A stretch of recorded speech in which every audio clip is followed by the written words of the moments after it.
It's the subject. I'd like to call this meeting of the Glades County School District to order. And I'm gonna ask a couple of our special guests to help us out this evening. Mr. Hughes is going to lead us in our invocation, and Mr. Reese will lead us in the pledge. If you would all please stand. Let's go to the Lord.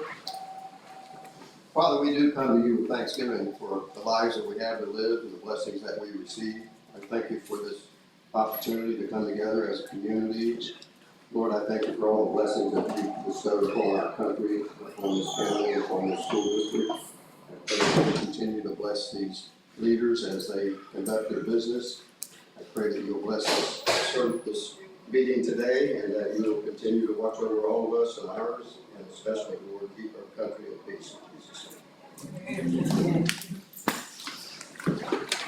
To the flag of the United States of America, and to the republic for which it stands, one nation, under God, indivisible, with liberty and justice for all. Thank you. You may be seated. And I just want to apologize to those of you who came for the special presentation, because by law we have some other business that we have to take care of first. So we're going to move into, I changed my name. We're going to move into our special meeting for the hearing, public hearing, and please excuse me for a minute, I just messed up. I'll get it. I changed my computer and then didn't go back.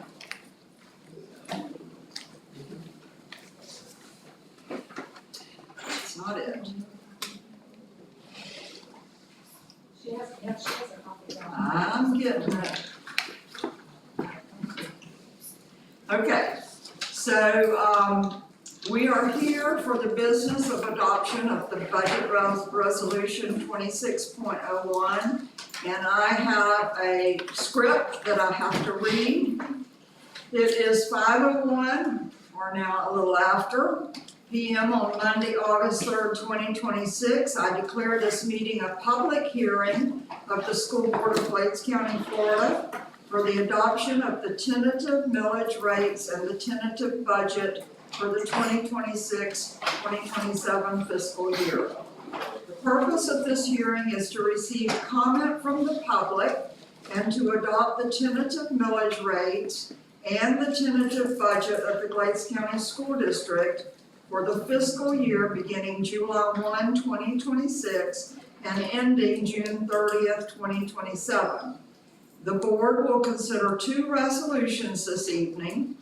Resolution 26-01, adopting tentative millage rates, and Resolution 26-02, adopting the tentative budget. Notice of this hearing was published in the Lake Okeechobee News on July 29th, 2026, in accordance with Section 200.065 Florida statutes. 3 advertisements were published adjacent to one another.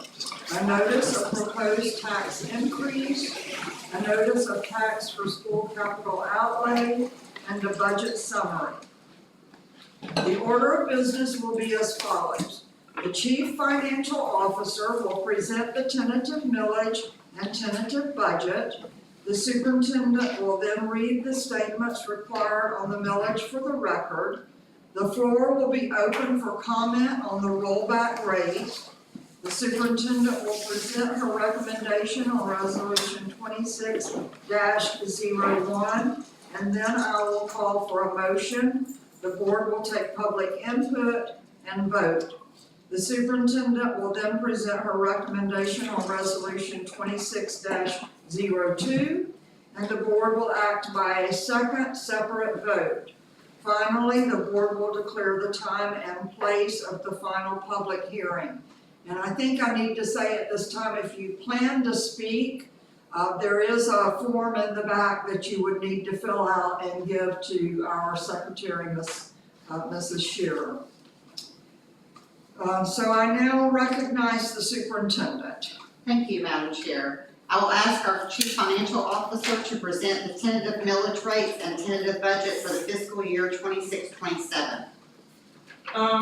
Hey everybody, how are you? So I've already uploaded, and for the interest of time, because everybody has probably already seen it, unless Dr. Barfield feels like I need to, I'll let you all have any questions, or if you want me to walk you through the PowerPoint. I can walk you through it if you want me to. If you got any questions, let me know, or we can just walk through it. Board, any questions? Did we have any public that wanted to speak to this? Sure. Right. Superintendent, please read the statement required on the millage for the record.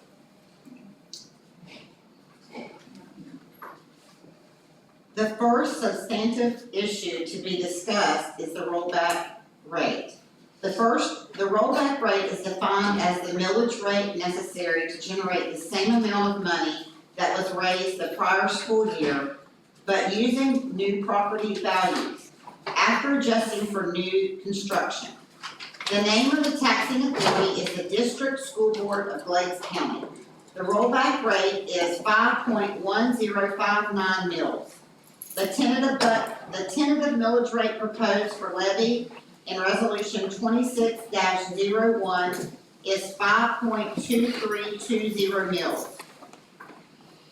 The total millage to be levied is greater than the rollback rate by 2.47%.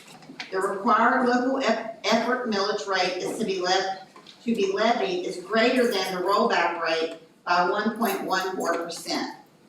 Of the total, the required local effort is of 2.984 mils is established by the state of Florida and must be levied for the district to receive its state education funding. The remaining 2.248 mils, consisting of capital outlay and discretionary operating millage, are levied at the discretion of this board.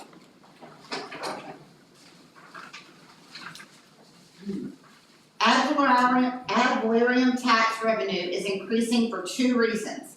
First, the certified taxable value of property in Glades County rose from $1,307,507,512 to $1,380,920,769, an increase of 5.61%, of which $17,301,791 represents net new construction, additions, and annexations rather than reassessment of existing property. Second, the required local effort millage that the district must levy to receive state funding is set by the legislature and the Commissioner of Education, not by this board. This is a public hearing. Does anyone wish to address the board concerning the rollback rate?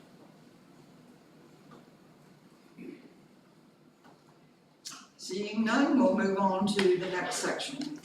I recommend that the board adopt the budget resolution 26-01 determining tentative millages to be levied for the fiscal year 2026-2027. Included are required local effort of 2.984 mils, basic discretionary of 0.7480 mils, and capital outlay millage of 1.5000 mils, for a total of 5.2320 mils. The revenues generated by this levy total: general operating, $4,947,452, capital outlay, $1,988,526, for a total of $6,935,978. So moved. May I have a motion on the superintendent's recommendation? And Mrs. Pierce has said she makes that motion. The motion is to approve budget resolution 26-01 determining tentative millages for the fiscal year 2026-2027 as stated. And I need a second. Second. Second by Mr. Lucky. This is a public hearing. Does anyone wish to address the board concerning the millages?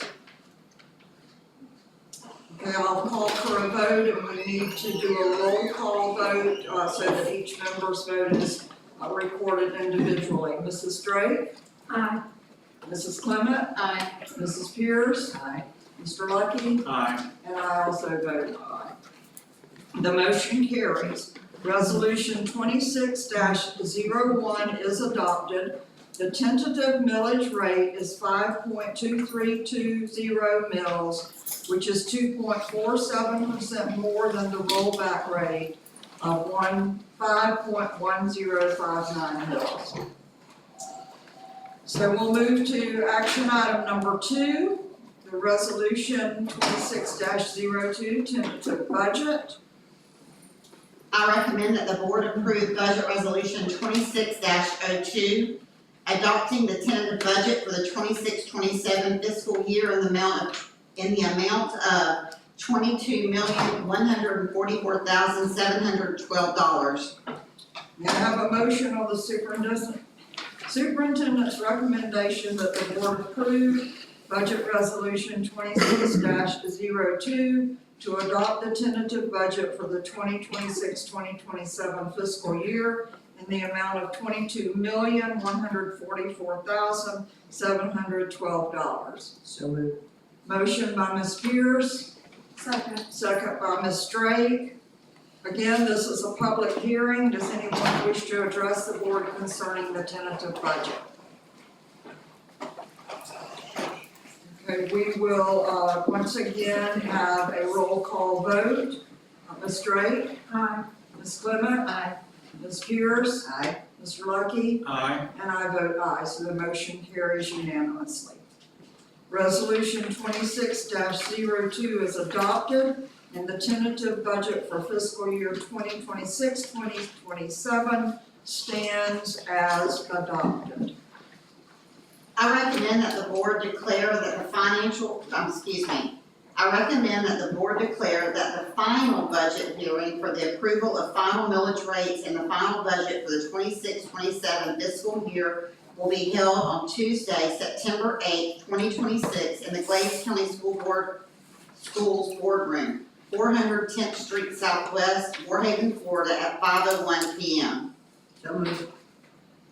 May I have a motion on the superintendent's recommendation that the board declare that the final budget hearing for the approval of final millage rates and the final budget for the 2026-2027 fiscal year will be held on Tuesday, September 8th, 2026 in the Glades County Schools Boardroom at 5:01 p.m. Ms. Pierce has made the motion. Do I have a second? Second. Second by Ms. Drake. This is a public hearing. Does anyone wish to address the board concerning the time and place of the final budget hearing?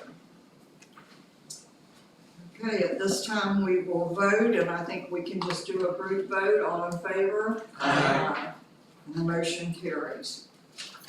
At that hearing, the board will amend the tentative budget and millage as necessary, announce the percentage by which the recomputed millage exceeds the rollback rate, and adopt resolution 26-03 on form ESE 524 and resolution 26-04 adopting the final budget.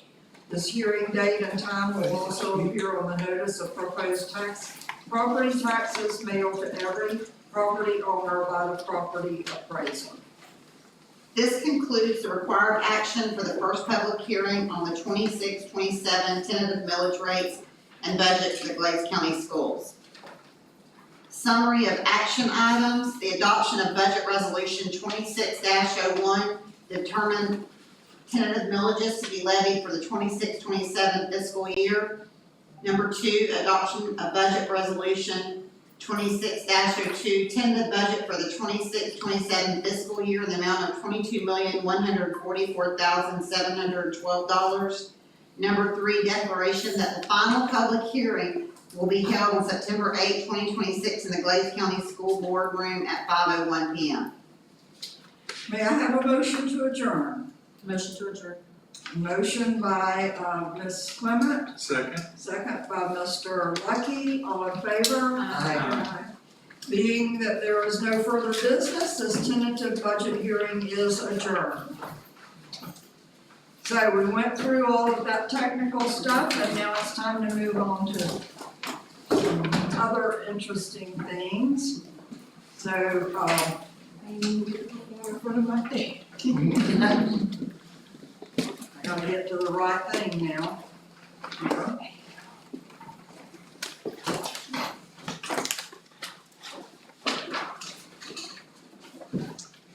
So I'm going to call the regular board meeting to order.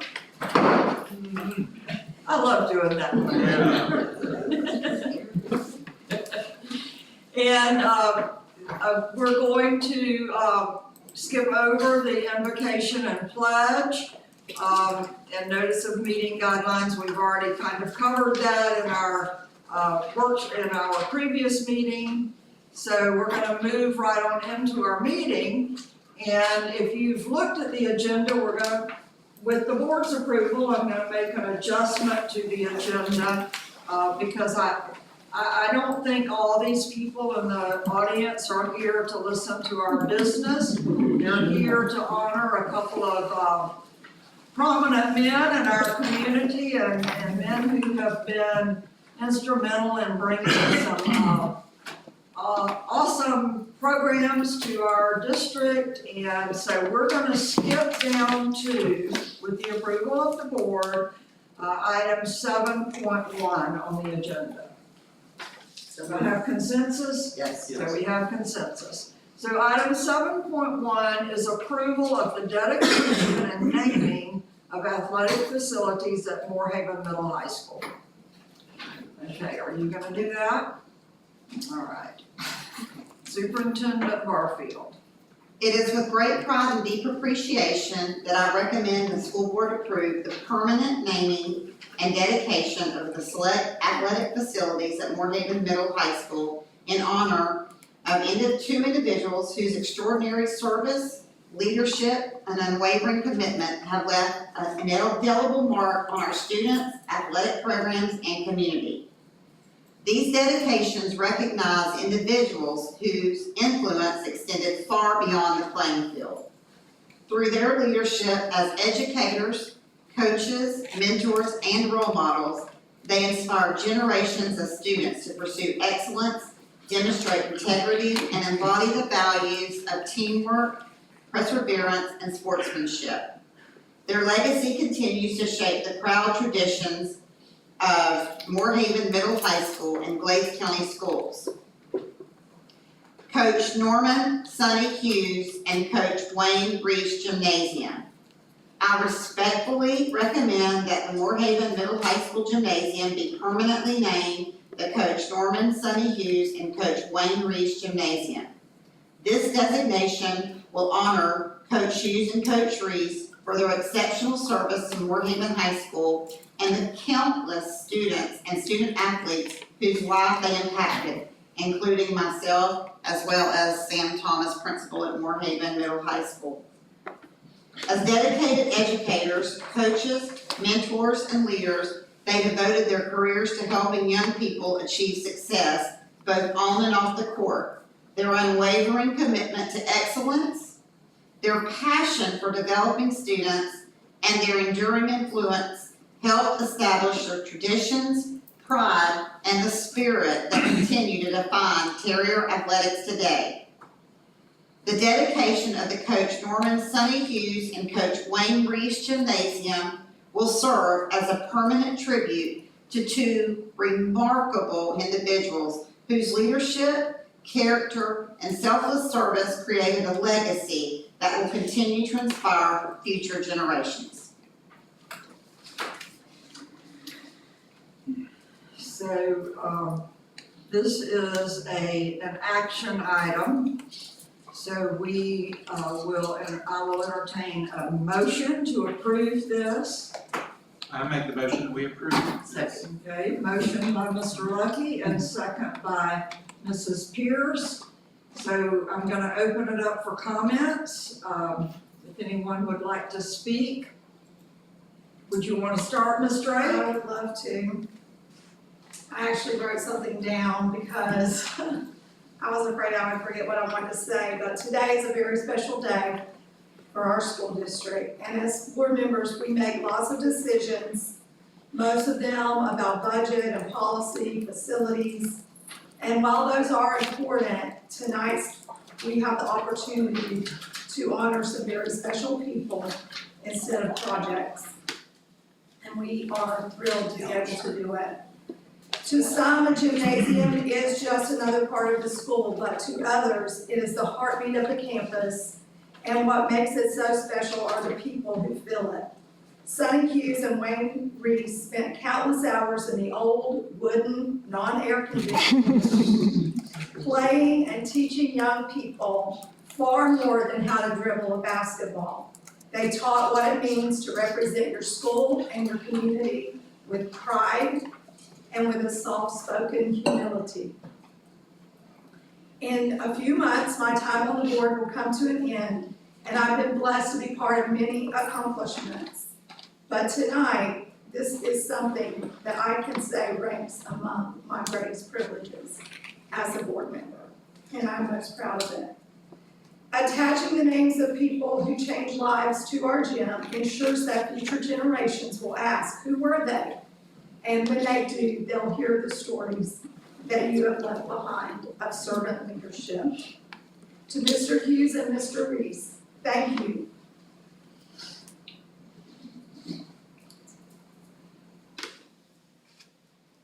For investing in generations of students. Your legacy will now be remembered not only in the hearts of those you coached or those of us that just watch from the stands, but your names will also be on the wall for years to come. Congratulations, God bless you, and every student and every athlete who enters the Coach Hughes, Coach Reese Gymnasium. Thank you.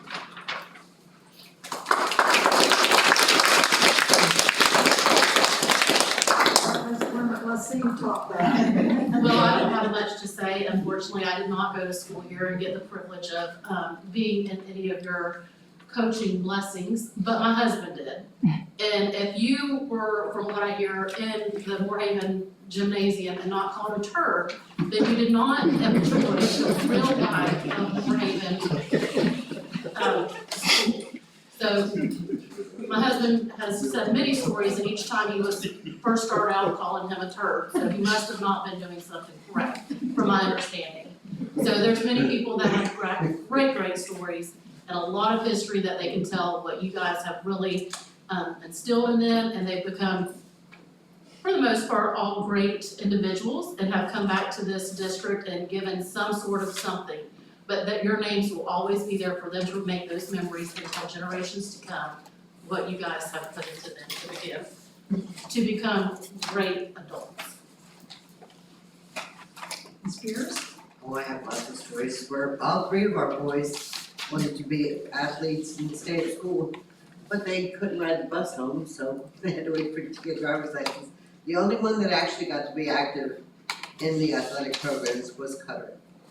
And his father didn't let that last for long either, because he said he needed him home on the ranch. But I've seen for 41 years since I've been here in this district, the things that y'all have done and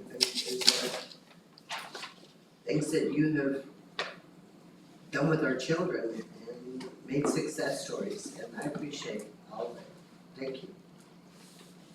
Mr. Lucky? I have the privilege of working for Mr. Hughes and the privilege of working with Mr. Reese.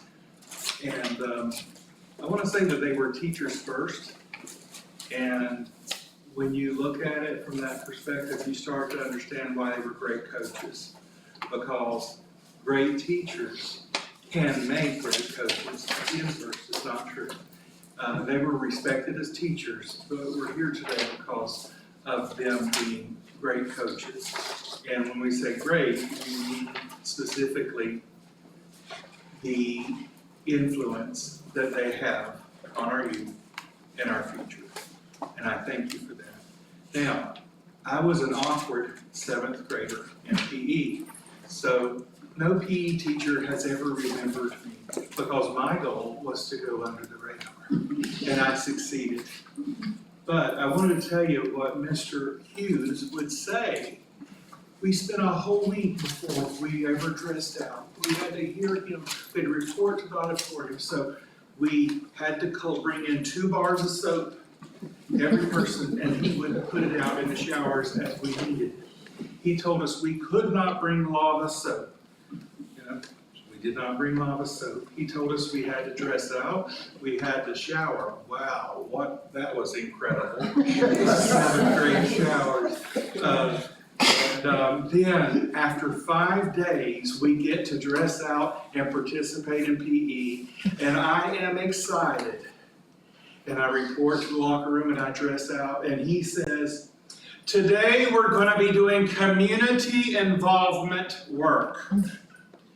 We go out to the new field, we go out to the football field, and there is 72 pallets of sod.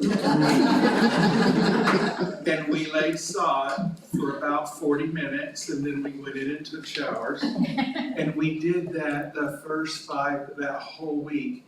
And in time for the football field to be the end of the 2nd week, 1979, they played football field on a brand new field that the entire PE class had played. So that, you can see how that's memorable to me. So I would say Mr. Hughes had us convinced that that was very important to contribute to the community. So it was important because I never forgot. Do you remember it, Mr. Hughes? I remember the 2 bars of soap. Okay, Mrs. Proa. Well, I don't know that I have a whole lot more to say that hasn't already been said. I had the privilege of working with both of those guys. Sonny was my boss.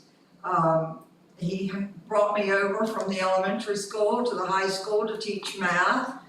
And then he moved up to the district office and still supervised me when I was the principal. But, and I observed Wayne Reese in the classroom as his principal, and I enjoyed a great time of working together with him as well. What sets these guys apart is not necessarily their coaching, which they both were great coaches, and we remember them for that and had some great success. I think Mr. Hughes turned over his best team ever to Coach Reese when they were headed to the state playoffs. And anyway, that's, I'll let him tell that story if he wants to, but we're remembering them for their coaching time, their experience, their skills, and the impact that they had on students on the court. But to me, what is way more important than that is the impact that they had on students in the classroom and in our community, because they both were not just staff members at Moorhaven Middle High School, they were community members. They were involved in all of the activities of our community. If there was something going on in Glades County, you could pretty much count on Coach Hughes and Coach Reese being involved in it. And for that, I'm so very grateful. I'm tickled to death that I am sitting in this chair and get to be a part of this commemoration. And I can't wait to see the signage go up in that gym and be able to enjoy that for years to come. So it was 1989, 1990 school year. I remember it very fondly because I was a cheerleader for many years before that, but that was the year we were gonna go to state. And if anybody in our community or anywhere around here, anywhere you go to this day, they'll say, oh, you're from Moorhaven, you're where the barn is. There was something special about the barn. I can still hear it, I can still smell it, I can still feel it because it was about 120 and that was when it was cool. But the nights in 88, 89, when the barn was loud and rocking, and everybody in Moorhaven and the surrounding areas, if you wanted to see good basketball, you were there. And it was so packed that cheerleaders, we didn't have a really good place to sit because the stands were packed. And when our boys would run in and the cheerleaders, King and you and Sam can probably remember, we would be standing there, we would be just screaming, and there was just an excitement. But what I remember most about Mr. Hughes and Mr. Reese was as a student, I remember being in their classrooms, but also I was friends with Mr. Hughes' daughter, Sunny Jean, and his son, Scott and Mario, and being in their home. And I got to witness firsthand the type of father that Mr. Hughes was, but he was a father to just not only those three, but to also to a lot of us children. And we would go to their house and Mr. Hughes always had a way of bringing out a Bible story or something. And I was raised, my mom and dad had me in church on Sundays, but Mr. Hughes always made it to where you wanted to learn more. And so he taught a lot of kids things that we didn't even know we needed, but he always had extra words for us. And Mr. Reese, I was in one of his classes and I remember him saying, if you would just quit talking, you'd learn more. And I was like, what do you mean by that, Mr. Reese?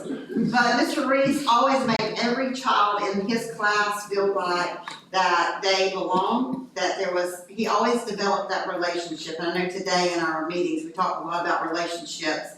Mr. Reese was the person who all the kids thought that he was their stepdad or their best friend. And there was a great respect for both of these gentlemen.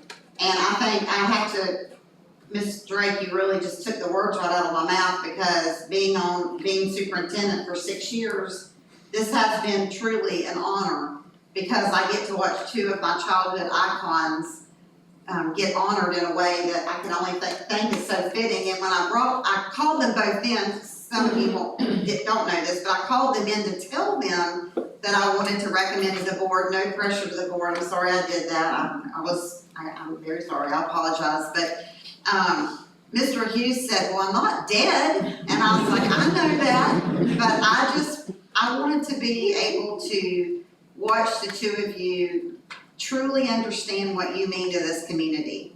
And I don't think that anything that we say up here, and players can say, and people from other towns could say, but there was something magical that you instilled in our community. And so it is my great honor to recommend this to the board, and so just thank you so much. So I'm gonna deviate from what we're supposed to do and ask if there's anybody in the audience who would like to say something about Mr. Reese or Mr. Hughes. Anybody want to speak? Tell me about an old story or something. Yeah, I know, Nicole.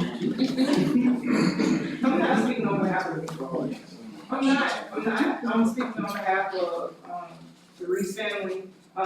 It gives me great honor for you all to not only for Mr. Hughes, but for my uncle, who is my favorite uncle.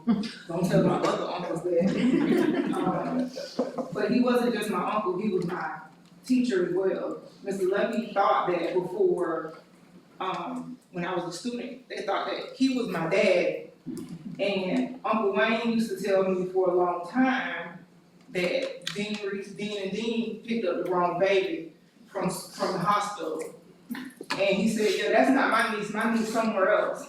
But on behalf of the Reese family, as a board and as a superintendent, we give you much appreciation for acknowledging someone who has always been dear to our family. We love you, Uncle Wayne, on behalf of all of your many nieces, nephews, sisters, and brothers, because mother had a lot of children. And we love her, and I know that if she was here, she would be ecstatic and proud of her lineage because it continues to flourish. So thank you so much, school board.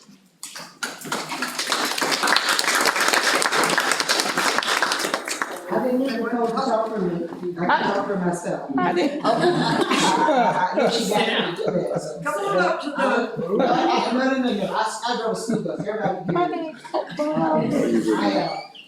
Can you hear me? Okay, she gotta say something, I think it's not robbery, sometimes we say things we should say. And then at the funeral, everybody wanna be on the program. But while we're living and got the blood still running warm in our veins, why don't we tell them in the face? Sonny, I like you, you tried to get me to drive the bus for a couple of times for nothing, but I didn't buy that. He had to pay me. And you know, I just, it's so good to have two people that you can stand up and look them in the face and tell them thank you for all that you've done. Cause sometimes you work so hard and nobody say thank you or appreciate you. So I say, instead, just tell you, it's nice knowing you. We all done got old, and I still love you. And congratulations.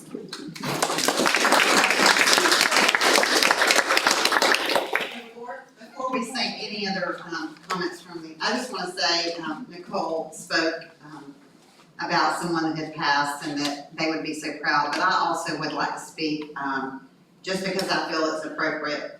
If Miss Hughes was here, she would be so very proud, Mr. Hughes, because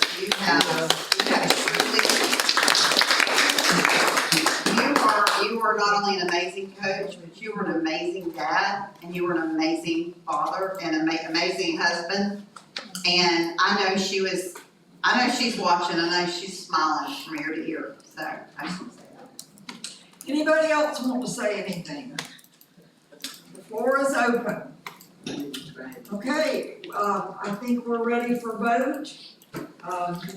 Should we do a roll call vote? Ms. Strait? Aye. Ms. Clement? Aye. Ms. Pierce? Aye. Mr. Lucky? Aye. And I vote aye as well. So it is.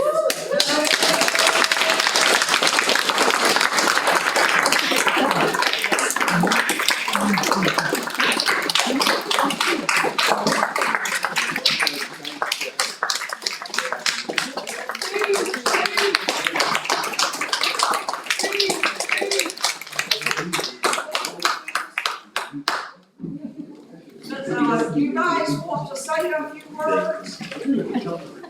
Okay, yeah. I don't wanna have to put a timer on, but I know Sonny Hughes. No sermons, okay? Just make it short and sweet. All right, I want to thank y'all very much for thinking enough to do this for Ms. Hughes and I. He was my coach in middle school, 8th grade. I remember back when we was transitioning from, coming from Booker T up to Morehead Senior High School. We had basketball out there in 7th grade, but my 8th grade year we didn't, I was still there. So I came up to the gym, shooting around. Ms. Hughes saw me coming and said, "Do you have any shoes?" I said, "Yes, I have shoes." And he said, "Well, be practice tomorrow." And so I met him there, but I was still going to school at Booker T. And we used to have some games early. He used to come by and people had a little school bag, I think, a green car. Get people to school. But my teacher, Mrs. Gallman, she always said, "If you were working up today, you wasn't leaving out of class." So I make sure I was doing the work. And so from then on, he's called me his son. So his wife used to say, "Well, I guess me your dad, I guess I'm your mom too." So he's been a great influence in my life, way back. We'll go to basketball games, y'all will have him by the University League, he'll set us down somewhere in there, quiet place, we can hold that, whole team that. And he was a great mentor, and I really appreciate him over the years. Great man. Thank you.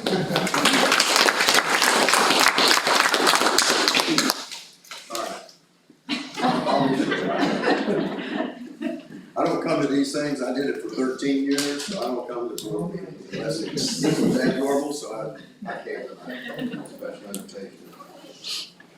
this is how it all started. I was hired by the Glaze County School Board to fix the school buses and get them ready for the next year, paint and body work. So I worked in a hot Quonset hut downtown for the summer of 1966. But during that time, I met Carl Engel, the football coach, and Herb Wiseman, the basketball coach. And anyway, Carl and I would pick a few JV guys up, and we played the varsity every Tuesday and Thursday night all summer long. Sweat in that old gym.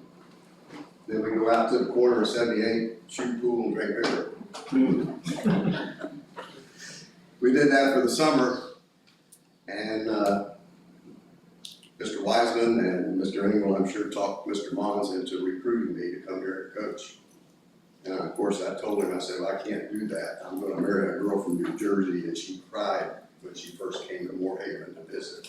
Nevertheless, Mr. Ritchie somehow or other recruited her, and she was the first teacher. She and Mrs. Hawthorne were the first teachers in the old elementary school that's now disappeared.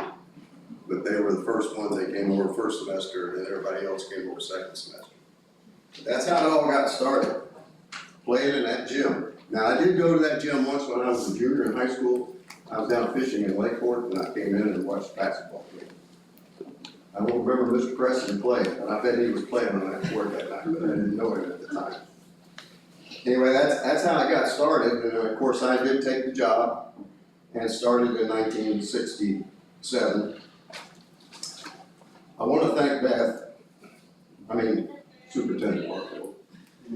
I told her why me? No one's gonna remember me. It's been a millennium since I've been here. And I also want to thank someone who must have remembered some of those exciting games in that old un-air-conditioned, funny-shaped gym. And they came up with this nomination. So someone somewhere gave her the idea, I'm sure. Tonight I want to thank our school board, who has been pressured by the media, of course, tonight to approve this. I saw it after I met with the superintendent, Mrs. Cohen, then it popped up on social media. I said, oh Lord, here we go. But anyway, I am truly honored by this award, and especially to receive it alongside this man that was beside me. I mean, one of the first days of basketball practice in 1967, I saw this scrawny little guy standing in the doorway. And Coach Wiseman, the head coach, I was the assistant, I was the JV coach. He said, hey, Reese, you got some Chucks?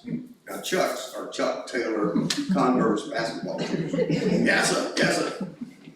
Bring them with you tomorrow. And that's when I adopted my son. And he played on my JV team, the varsity team, had a stellar career in football, track, and basketball. And as Paul Harvey would have said, the rest of the story began. We went on to play and we went on to go to a Christmas tournament down, I'm gonna keep the stories down a little bit. We went to a Christmas tournament down in Key West, okay? They figured they'd beat up on some little country school down there, very immaculate. So we drove the bus down, they put us up for the night at the naval station. And Coach Reese came away with the MVP, we came away with a winning trophy, and they had to pay us money to come down there. As the athletic director of basketball, and I was an all-known popular crowd.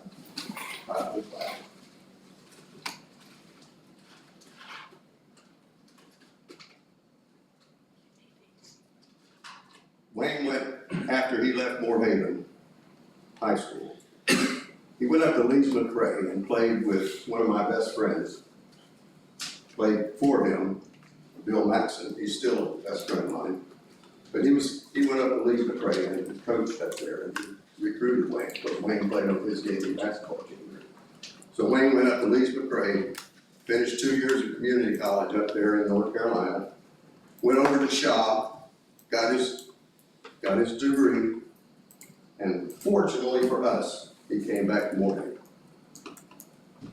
And of course, right away, I put him in as a junior high basketball coach. Then I moved him up to JV coach. He was the best assistant coach I ever had. I had several. It was really a privilege to have him along. If things got chattery in the back of the bus, I just say, "What's going on, Coach Reese?" Because he knew the language. And he could tell me exactly what was going on. And of course, when I decided I'd apply to be the principal, then he, of course, was number one to turn what I consider the best basketball team I ever had here. And of course, that guy right over there was on that team, so. And they went right straight to the Final Four up in Lakeland. So, what else can I say? What else can I say? I will say this man has attended more athletic events, high school events, in the state of Florida than anyone. Anyone, bar none. He has, over the years, he has attended so many games, it's just unbelievable. And of course, most of them were Morehaven games. So it's been a super privilege to have this honor with this gentleman next to me. I am so humbled. I did coach this gym. I did coach the first basketball game in this gym that our names are gonna go up on, I guess. The new gym? The new gym. I had volunteered to be the assistant basketball coach for 2 years. So I was helping the varsity, and we were practicing on the courts that are over there by the lakes until they got the gym open. Well, when the gym opened, we came in, of course, JV plays first. So we got to play the first game. We lost. The only thing is, we lost every game that season. Because he moved everybody that was good up on the varsity. But it was a privilege to be able to play that first game in that gym over there. And now, I will have the privilege to know that when one of my marine science students last year, Ty Keene, who was also the quarterback for Morehaven, when he dunks the basketball over some helpless defensive player like he did last year against Glade Central, he will know he did it in my gym.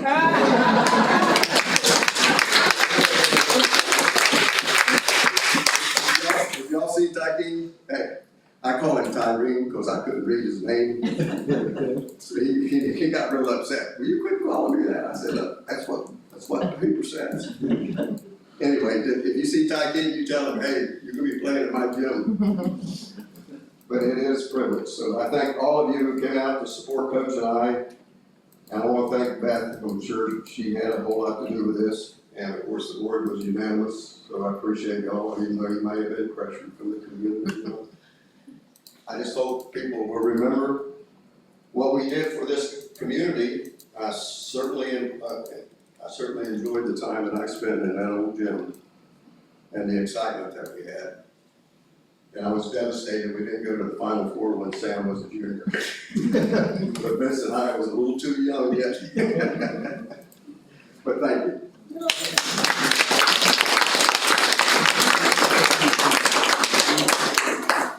I just want to say one other thing, not necessarily about these two guys, but kind of about Coach Reese. We had a huge event this morning celebrating Glades County Schools. It was amazing, those of you who are on our staff and were able to be there.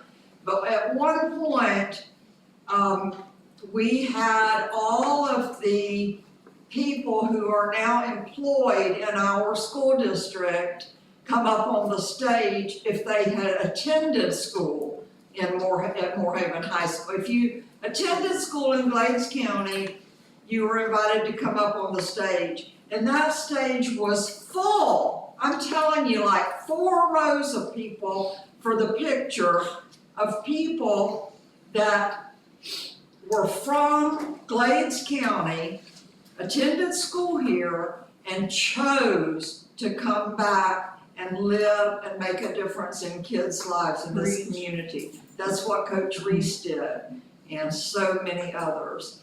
So, anybody else?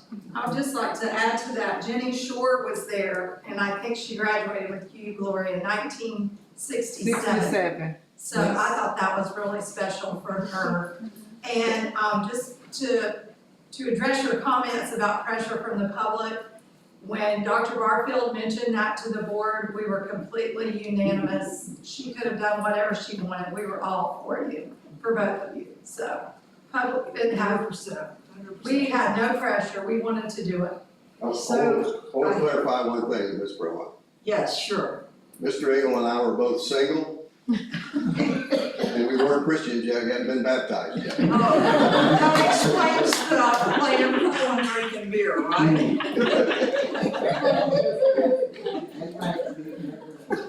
So I think we're gonna take a short break. We have some cake over here that has your names on it.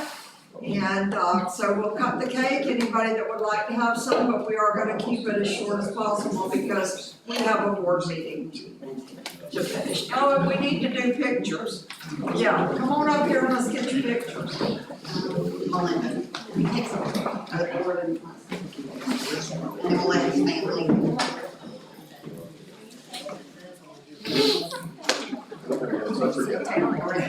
Just for you,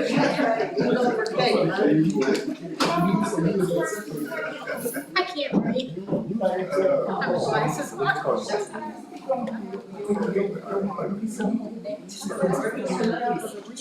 Did you teach her? She looked like she just. By the way, you're too young to remember me teaching. we're waiting on Ms. White. Sorry.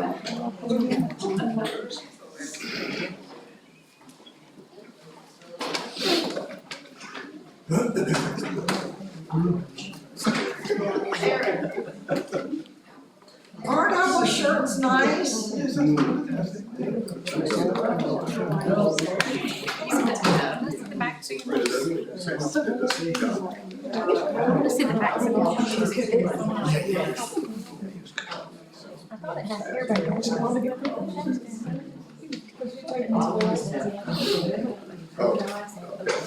Into my closet, I couldn't find anything appropriate except Yes. one thing I had really in gold and black was a hair raising. Yeah, we had to wear them today. Going back to my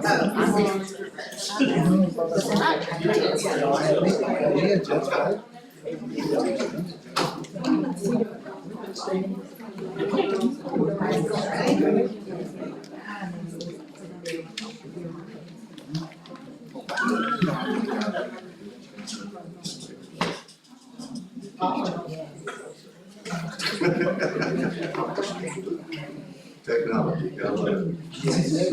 And I'll have his family come up. Y'all say Miss Reese. Cole, get up there, it's family. I know that's right, that's my uncle. Okay, let me start. Come on, let's take a picture.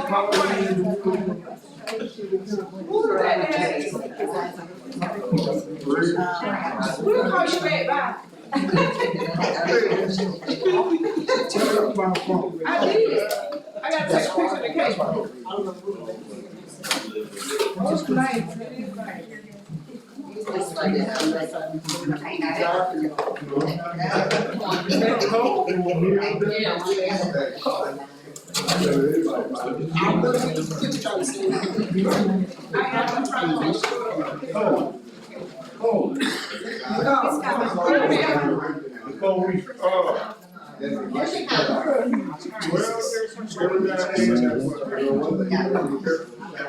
Shannara told me you're leaving too, right? I am, yeah. This time. Yeah, I remember you when you was out to the tournament. Oh, yeah, just come out there. Yeah, I'm those days. It's a long time, right? Hey, Kane, can I get a picture of Doesn't you seem- and Sam and Long time. 15 years ago. Yeah. That's the year I was born.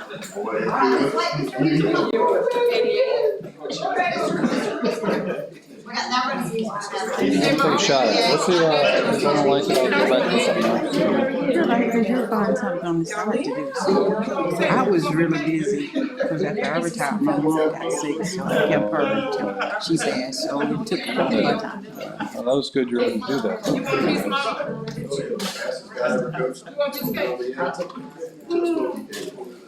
Are you listening to this?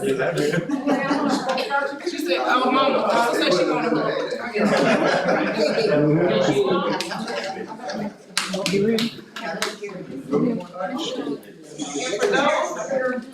We're giving out cake. Thank you, ma'am. Hey there, how are you? Tim, how I worked in the job, the two share. How y'all girls doing? Take your cake and run? Yeah, that was just. I remember those. I told you something with those.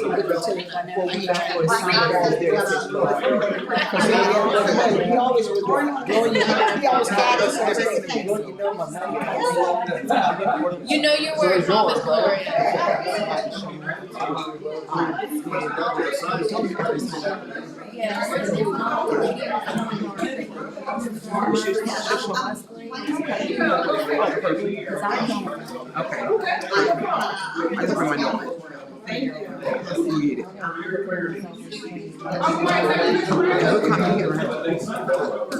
I saw Liberty in the working thing. You just scoot it out for us to say hi.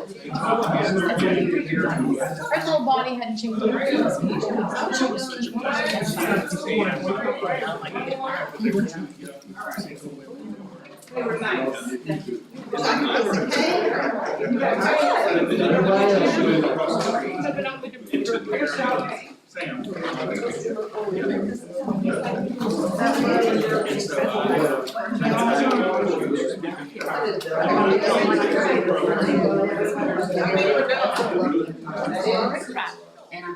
You guys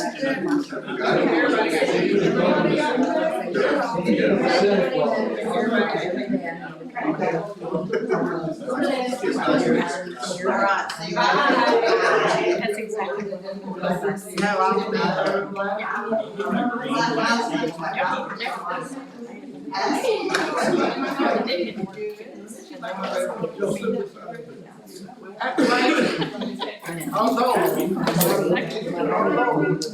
How long? All we have left is sod now. Way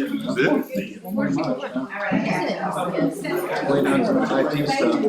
That guy over there needs to get some phones in there and internet. We're ready to move in. Looking good. Thank you. Thank y'all for coming. Take my cake and run. She said she'll take her cake and run. Y'all power to this, right? Yeah. I might be ready about Thursday.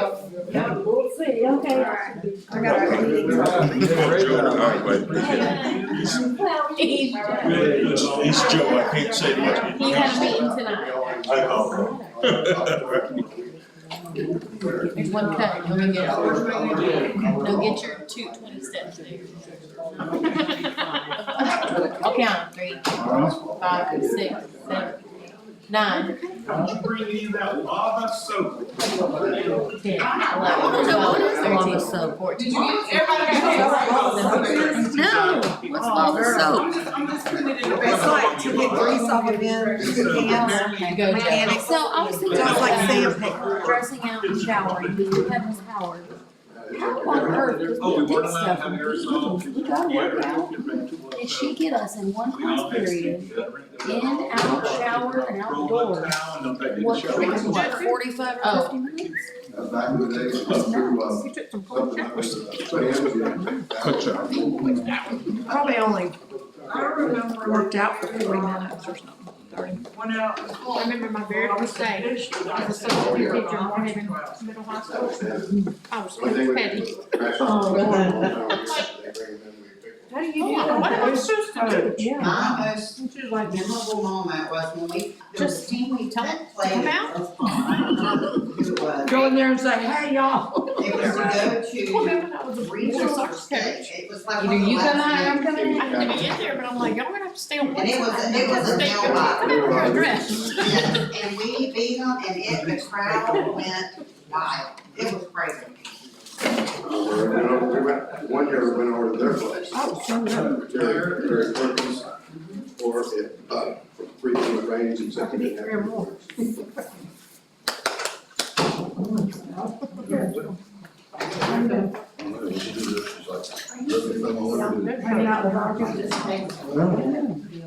go over there, but don't. We will let you know when we're gonna do it, the name up and everything, so we'll get heads up about that. My daughter-in-law was thinking about it over, I said, no, I said, once you come, it's a good. I got it. Where's she in Texas? No.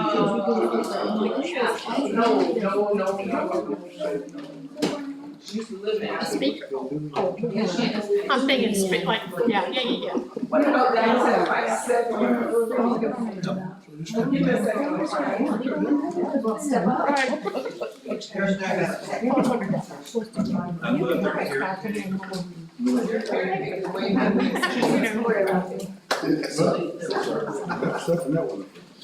They got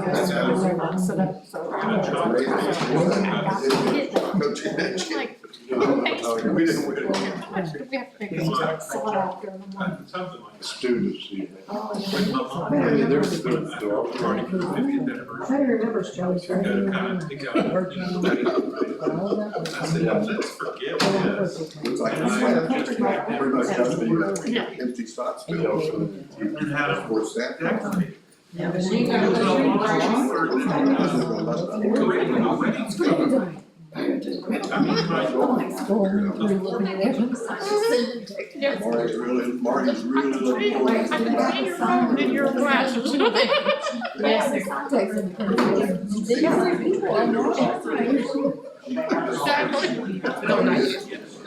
Is it going outside? I think he's doing good. How are you? Someone, Tom Gaskins sent me a picture today of where it should go. Is it inside? It's outside. Oh, yeah, I think it's outside. Tell them about how you were so inspired when y'all decided to play basketball. I guess they don't do all the back. You're trying to be very nice. That's right, because they do that. That's very important.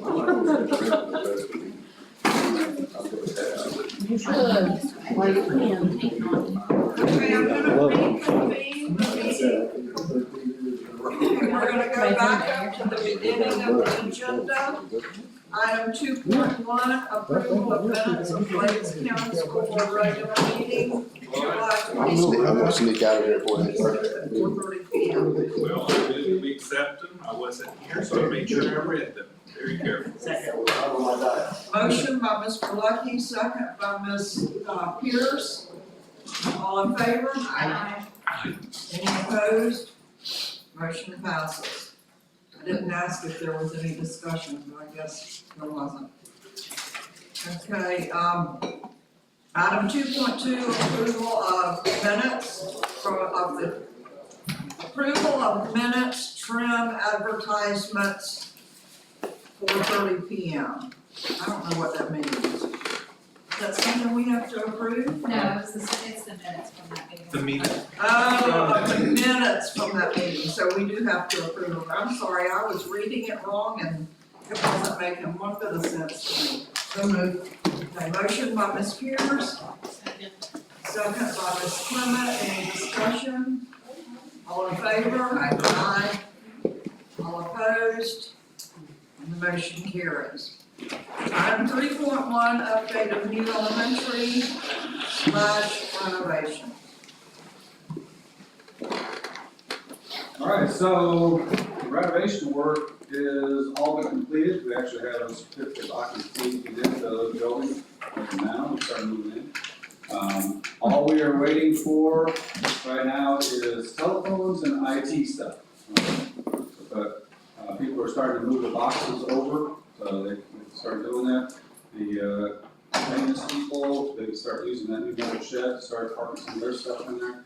They're, I mean, we're right here at the end. We've they come to a conclusion on that, as soon as we get the IT and the phone in, so, yeah. So really, try to connect it.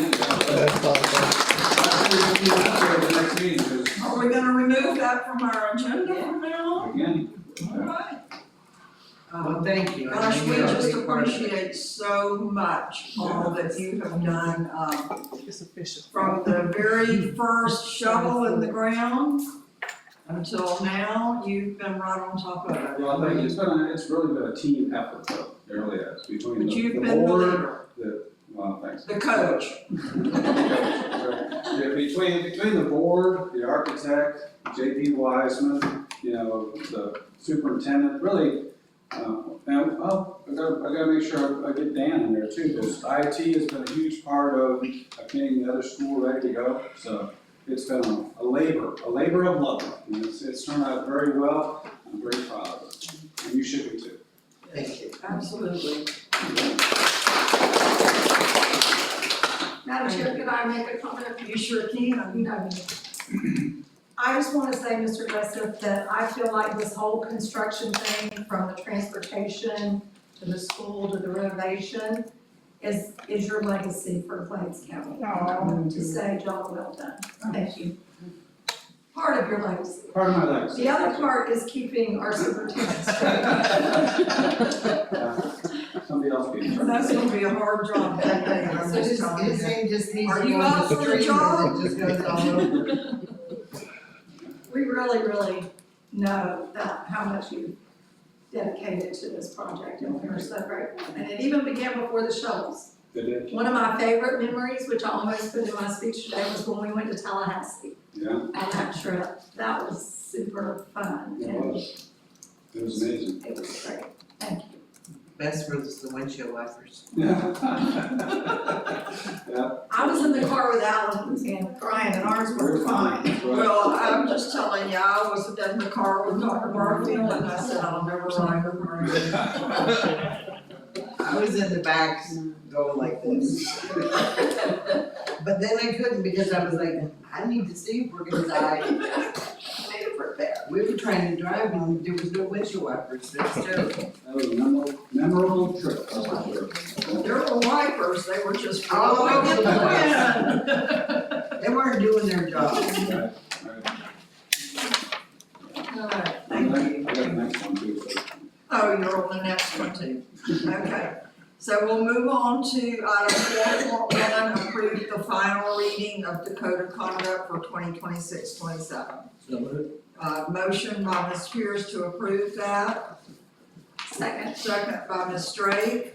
You have some information for us? Well, Ms. Clement is going to, she found a couple little typos that were in there, so she's gonna get that to me and I'll just fix those. If I didn't change in A, or E to A, or whatever it is. Yeah, so I'll take care of that. That's not enough to hold this up. Any other questions or comments? All in favor? Aye. Any opposed? Motion passes. Item 5.1, discussion of the date, time, and location for the joint workshop with the Glades County School Board, Glades County Board of County Commissioners, and Moorhaven City Council. Did you want to address this, Dr. Barfield? Well, I'm just up for whenever you all want to do it. The month of October is gonna be very busy for me. I'm gonna be on several different places and trips, so I won't be able to make, I don't wanna commit in the month of October. So if there's another date that you all, if you wanna do September or Beginning of November?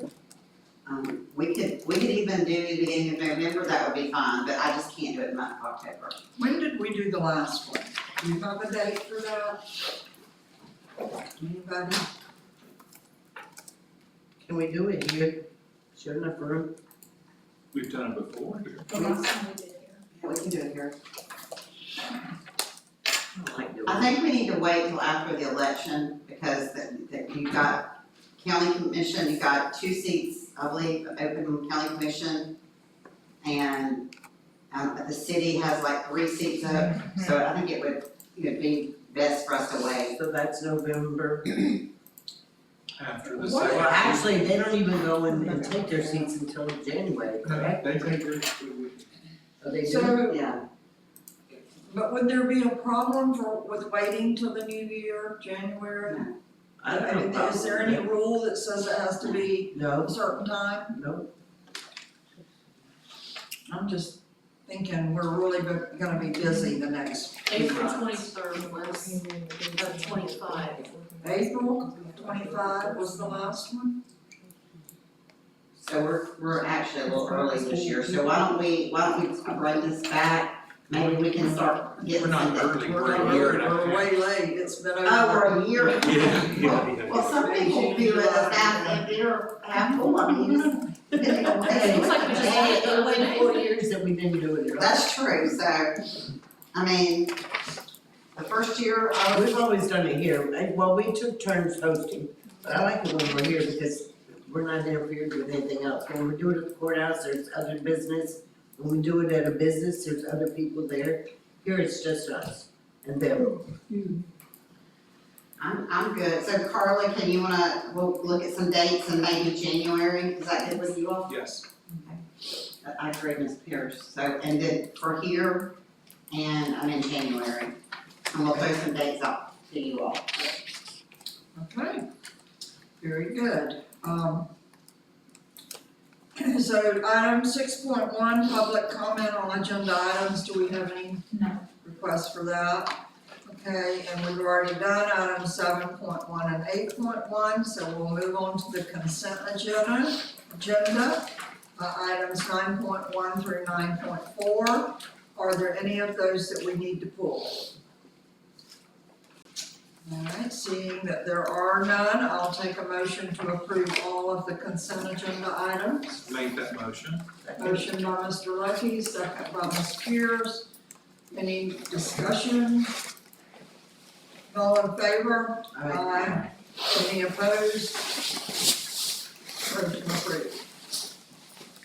Item 10.1, approval of the updated job descriptions / positions review. And this is Dr. Malay. Good evening, Madam Chair, Superintendent, board members, good to see you again. Thought we've been together quite a bit today, and it was a fantastic morning, so thank you. On this job description, we had a vacancy in food service. Imagine food service payroll, so just for ease, say the salary was just under $50,000. And we have currently a job description, these are both on the books, of transportation secretary / trainer. That job description, that position is about $40,000 plus benefits, so we had two jobs, two benefit packages. What we'd like to do is, we're basically taking those two, work with Mr. Thomas on this, and we looked at different policies and our needs. And knowing that we need to save money in both, so we're trying to be prudent in timing of this too, that we would combine and make one job description, where we could have one person with one benefits package. So the amount for the new one, would be 40, I think it was 45, where the interim would come in for this particular job would be 45,000 plus benefits. 80% of the new salary, so since they're gonna be food service, we already have it kind of budgeted where we know we need to save some money in food service. We just recently, you all know this, we reduced it by about 100,000 with the in-town changes. So this new salary, we would pay about 80% of the salary from food service and 20 from general fund. And I know we look at our food service, so that would save us some there again. But it gets somebody knowledgeable in there that can do the back end paperwork and those types of things. And in the general fund, that's one of our biggest areas too, as you all know. It greatly reduces our costs there by almost the whole salary. So one combined salary, 80% covered food service, 20% general fund, but only paying one package. So when you kind of do the whole wash of monies from both savings, it's just under 50,000.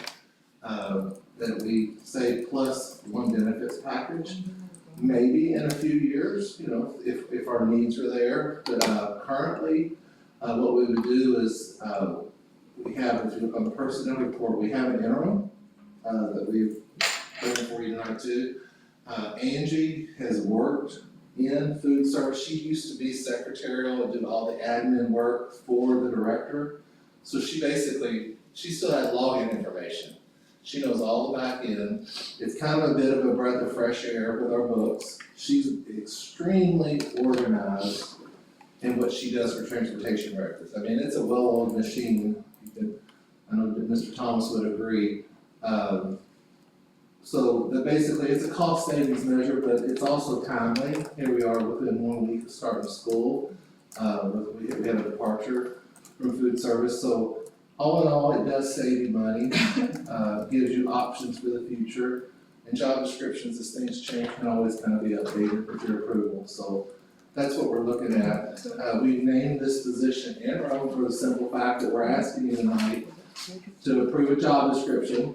So technically by our policies, we approve job description, we could fill it with interim, but we would post it by your policy for several days. Anybody else that might be interested, we're gonna look at that. But in transparency, we do have an active person that we can move in there. That's why our choice right now we feel like we can make this change with, Ms. White and really not miss a beat. That doesn't mean there's not gonna be a hurdle or a hiccup. But, she is, if you see how a lot of our secretarial administrative assistants work here, in this office, they're top notch. I know she's right there, but it's across the way. She's pretty top notch too in what she does, managerially. So, now that we've changed in the operation makeup in food service, if you think about it, we only have 2 managers out there. We have the manager of the Westlakes, and we have 1 lead manager in town that we'll do the elementary high, we're on satellite that, so, we're excited about that opportunity, you know, we had some changes, we need to step up financially to protect our general fund, and we feel like this will also help food service a great deal too, so. Is she on board? Yes, Excuse me. she is on board. Yeah, I'd like to ask the board if we could go ahead and have a motion and a second before we ask you any questions. So moved. Motion by Ms. Pierce, Second. second by Ms. Straight. Now, Ms. Pierce, if you have a question or comment. Is she on board? Yes. And what is she getting paid now? Currently, she's right at 39,000, almost right at 40 basically. So you're talking about So, $11,000. 5,000, it's 5,000, the total, where this new chart is, if you look at the finance, the 8+ years is where she falls. So it'd be $23, so the difference in her salary now and what she would be making is 5,000 more, so the total would be, that position will now be, say for that person, 45,000, where we were paying nearly 50 for one and nearly 40 for the other. So we really feel like with this kind of renewal that we've had with procedures and getting our hands around things and getting our hands around food service more, where we're at, how the bus from the facility to the new electric buses to, I mean, our bookkeeping and our transportation department is really good. I mean, she stays on top of that, so she feels good about it. I've talked with her about setting aside like even a few $1,000s, say up to $3,000 of saved budget that we could just have in our budget, say if we ever had to hire a few different times throughout the year, where it gets a little crazy, where we have to hire some temporary help, that we could use that, but she feels pretty confident right now that she doesn't have to have that, so I said, well, that's something we can look at. But, once we get past the hurdle of opening up, I feel good about our ladies, that are working in our 2 schools. There are 2 of them that are leading, are newer in leadership this past year, but they're up to it, they wanna keep business kind of moving. How it has been is about how they serve the kid and our food quality, that type of thing, so, Angie's background is more of, she's real knowledgeable, she's big about compliance and making sure things add up, so I like that. If you call Angie to need something, she usually can produce it quickly, so, we feel good about that. Other questions, comments? So this is pretty much made up for just one person. What's made as a new role, but in the fact that school's starting, like we would post this, but based on policy, that's why we named this interim. So we're gonna follow through how our policies work. We're gonna post this for a few days, people can apply, but we are announcing that because we're in a kind of emergency situation, we had to go on and put someone interim in that. Now she, in all likelihood, she's our strongest candidate, I can't see anything changing with that. So we're not trying to, the whole goal of Food this. service and transportation is two totally different ball fields. They are, but but the difference is, one, she's done both. She's done both, but the administrative end, she's probably not gonna be as active in like cooking, baking, that maybe our old, director did. I mean, they just got in and cooked a lot and did things. That's kind of an unusual thing, they follow the recipes, but it's really a big compliance. Their menus are set. The day-to-day guidance of how you have to do meal records, inventories, monthly type things, that's really administrative. Just two different, how she organizes it, but she's done both before, so she doesn't have a problem. Her words to me, I don't think she mind me saying, but she wants to work another 10 years. She wants to work, and she loves working for Waves and serving, so, she is up to it. I do know that this individual absolutely adores her current job. And my personal fear is that we are putting food service on her lap too. The salary scale for those two positions is very questionable, just to me personally. And so I'm not sure how, I mean, today she's up to it and then she gets the workload on her. Or I don't see anyone else applying for a position that the playing field is so far right and left. It's kind of part of that Glades County, it's unique because we're so unique. I did meet with her, she feels good now, it's not the two full jobs, you kind of have to understand, we're going to be taking some things off her plate, so part of what takes up a huge amount of her time, aside from the compliance, that takes some time, but she's got a great routine daily for how she logs. A big piece that Mr. Thomas will have to pick up now is, you get a parent call, and it's minor, she's gonna be first line, she answers that. Well, Angie, this past year, a few years, she's also, if there's really hard challenges, she's wrangling. Well, if it's a parent that needs that level, they're gonna have to work it out with the principal. She'll answer the easy questions, but if it's something major discipline, they're gonna have to answer the principal or the director of operations. So she's gonna take the calls, and she's gonna do a quick help as much as she can, and then she's gonna say, this parent, that time I would call it you wallows. It's kind of like, this kid's having this on the bus. One, maybe we need to impact the principal a little bit, see what they have to say with Mr. Thomas's position. So with that bit carved off, she felt it was pretty manageable. She was telling me, she was like, I live out in LaBelle, my plan is I'm gonna stop in West Glades a lot of mornings, I can meet, see the ladies in their first operation, and get in here and do my work, when she has to do for buses, then around lunchtime, she can be over at Moorhaven, so she was already, every time I see her, has this down, and, she was already back in the system, she's like, let me check my system, she's like, yeah, I did this, all the monthly reports, the drawdowns, yes, it would appear, but it's kind of like how we work here, that's part of people's shared positions and do things, but she was, comfortable with the workload, she was comfortable with the salary. As I talked with her about, hey, we're having to do this, she gets our situation, and she was good. And I told her on some of these issues that now that she'll manage a few other ladies, like the site, she really would manage two.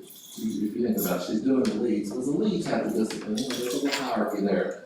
But I also told her, I said, I will help you with any HR. If you start having, you have to go to a site and you feel like you're having, that's an HR. So I can help you, I can guide you, I can go actually take care of some things.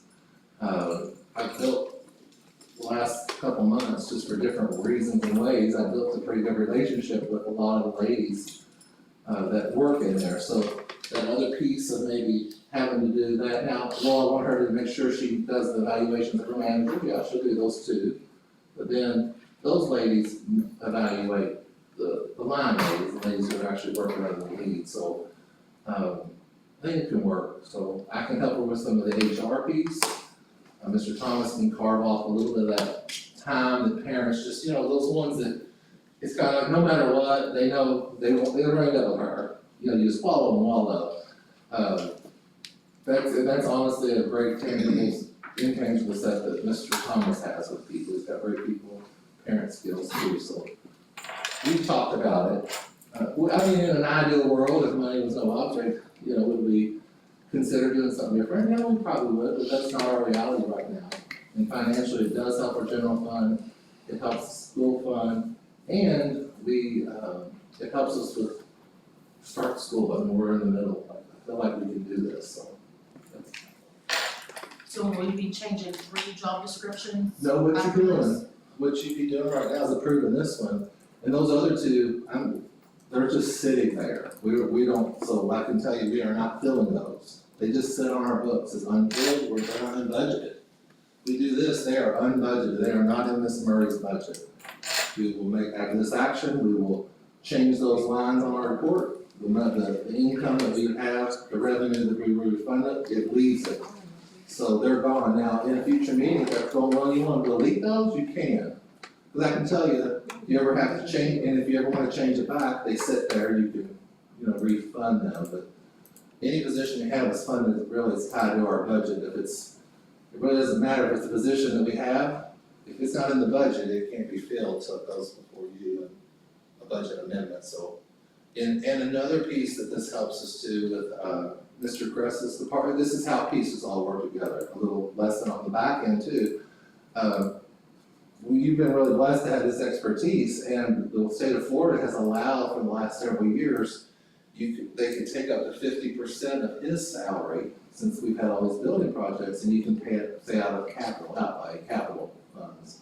So his salary's been paid about half out of that and then half general fund, or what's the account, special facility. So it's been like 50-50, so as we look to have the safety coordinator position, we had to figure out, it's like there wasn't gonna be enough money there.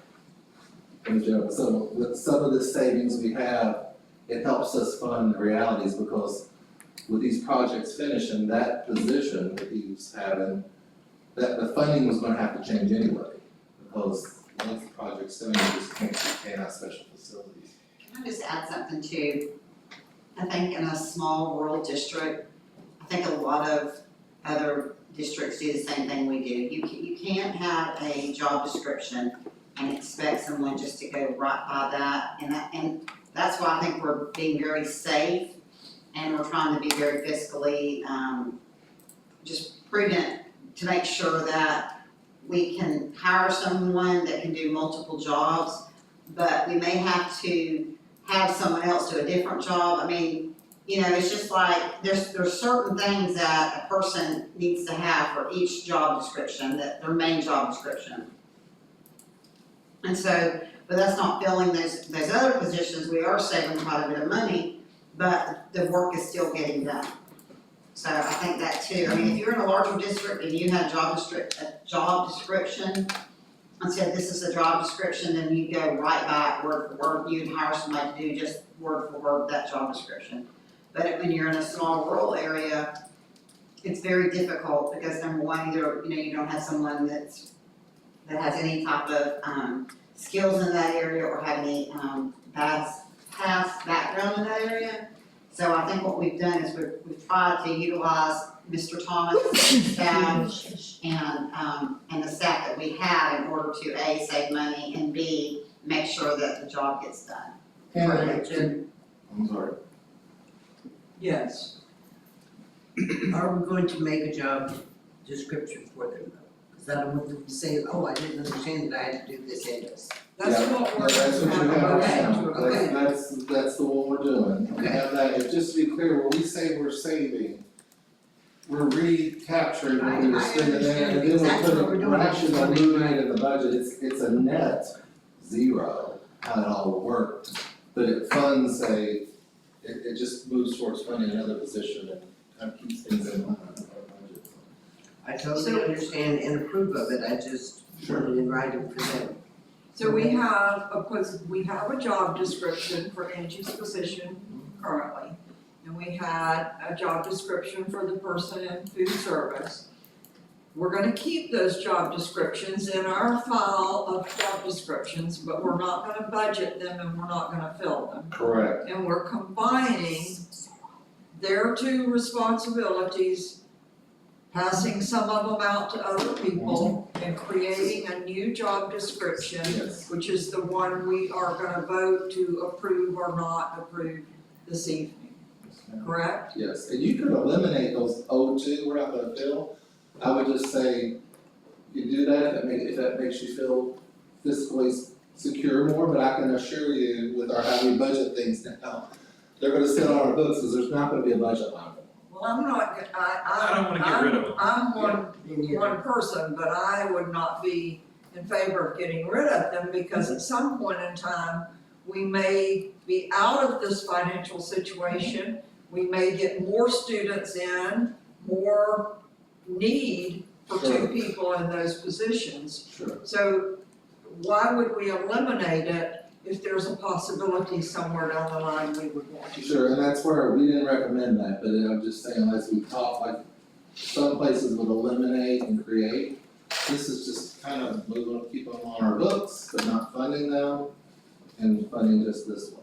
And putting any of the savings that we have toward kind of refilling our other position that we made the safety in. Any other questions or comments? Ms. Drake? So with the added duties for the administrative services director, that director is pretty tight already. Is he gonna be able to have the time to do what he's having to take off for transportation?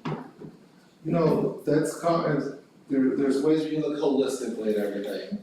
One piece of, and I think it's several parts, but the newness of our buildings, of this building, the newness of what we have here, the maintenance issues that we have, a lot of them are greatly reduced. And while it's busy now with everything you all approved and are doing at Glades, the getting rid of the leaky roofs and the air conditioning, a lot of maintenance time is being spent on the old elementary, the old buildings over here, West Glades roof. So I think with that off, that saves our maintenance men, or those in those positions time too. So, I think with where we're at right now, going into the school year, I think let's try and see how it assesses, by Christmas. We're a tight group, all of us from different times we're together, sometimes it's different pieces and parts, but I feel like if somebody gets too much on their plate, somebody either picks it up, we pick it up, or they talk, it's like, hey, I need help. Everybody here, we grab a piece, that type of thing, so, yes, I think that. Now, I'm not saying he's gonna be less or more busy, I just think, he's always busy. That role is always busy, but as is finance and everybody that's in here too. So all the roles will still be the same under there, they'll just be responsible for taking on some of them.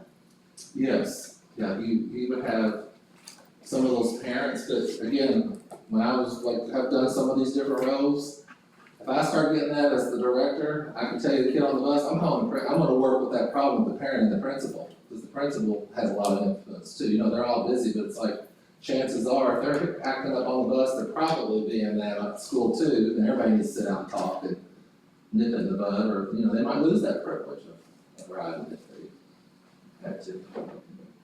Did you have anything else, Ms. Lemon? No, I don't. Ms. Drake? Okay. So I've talked to Dr. Millay already, and I just wanted to discuss with the board a little bit about what my concerns are about it. First of all, I thought we were gonna use attrition when people left. We weren't gonna fill positions. That was what the Emergency Financial Board, I think, was assuming we were doing. I want to know, has the board approved us creating a new position? I would like to know, I'd like to hear from our CFO, what her opinion is. I would like to understand why 80% is coming from food service and only 20, I put 20 transportation. You said 20 general, why is none, since half our job is transportation, aren't we taking some from transportation fund? That transportation is the general fund, that's the general fund portion of transportation. So it's the transportation fund, okay. So I'm just really concerned, and I just want you all to know that, because my understanding was, and I love the person, I try to keep people out of it, but I know the person that you wanna move, and she's fabulous, and I love her, and I'm grateful that we have her, and I'd love to see her get a bump in salary as well.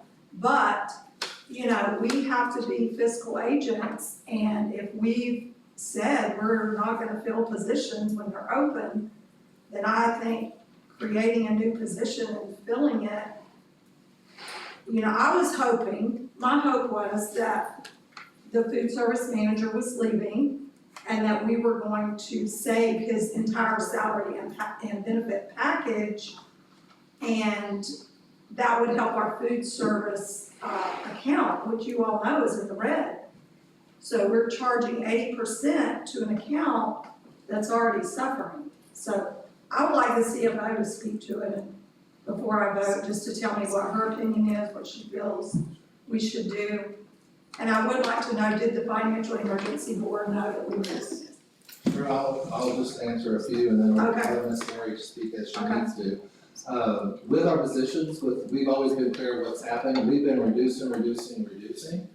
And when as she's kept them up with the budget, we're not increasing anything. Some of the conversations that I can remember, some of them are, you know, if you're saving with the ponds that you have on the pieces now, we brought the last time to them 100%, or the near $100,000 that we saved with the lead and 2 or 3 workers that we shortened. There gets to be a point, it's like having that and then having that tight accountability with nobody to do it, that gets dangerous too. So what we've done is everything they've seen as far as positions, like how we're having his, if we move that around, well, it's still the same money that we've shown them, and as we've talked to make ourselves financially stable, but we have to have someone, you have to have someone that's almost like, all right, we could, I'm not aware of anybody that doesn't have a district that doesn't have somebody entitled over that. You know, whether like if the food service director is going to HR, or we want to put food service director duties on finance, that type of thing, that calculating money piece. I think it's both pretty tight right now. I mean, I'm just kind of being. But we know the position over special facilities, that director position is gonna have a huge bucket of work gone because the school's done. But there's also a piece of student services that, like when all that was eliminated, that's been spread out, and some of those things get neglected too, like really providing services to kids, really keeping up with truancy, those pieces. Some of our kids, like the need still grows, you know, even though what we have, there's pieces of bodies that work just like you have a new charter, you know, it's like, all right, typically charter, I'm just saying like charter's not always a big piece. When you have a well-oiled machine, one like we've had at Paymietta, but as you bring on a different one, it's like, that becomes an animal of something that came out of nowhere. You know, sometimes you just kind of have these pieces, so I think the number of everything we've shown with our Financial Emergency Board, just renaming a position, showing how we've consolidated, we've not added something new. We're trying to take 2 down 1, and we're really funding, they were gonna ask, how are you gonna fund that? So it's like the current position he was in is, there was $50,000 about that we needed a card to fill for the next person. It's like, now they want, the salary is different. We live within our means on that. So when I work, and she's more eloquent with the numbers by far. Our conversations were just like, find the money, and you know, where we can do this, where we can save. So not having somebody that can kind of, you know, somebody that knows that can keep the paperwork going, the reports to the state, has some time to do. It's a lot of admin secretarial work with that position, honestly.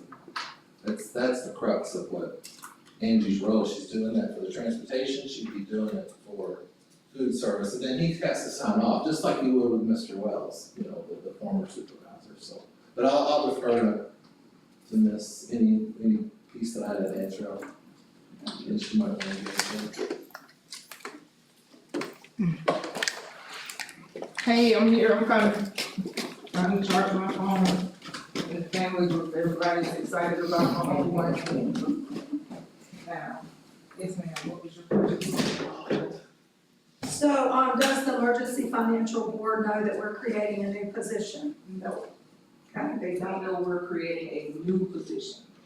I think the way that Dr. Malay is basically saying is, if you have we're using money off of her old position, just not the whole position. So no, they don't know that we're creating a new position, but it's like Angie is still there, she's only using a portion of her salary in general fund and using the remainder of it in food service. So she was making 40, 20 of it is now coming from the general fund.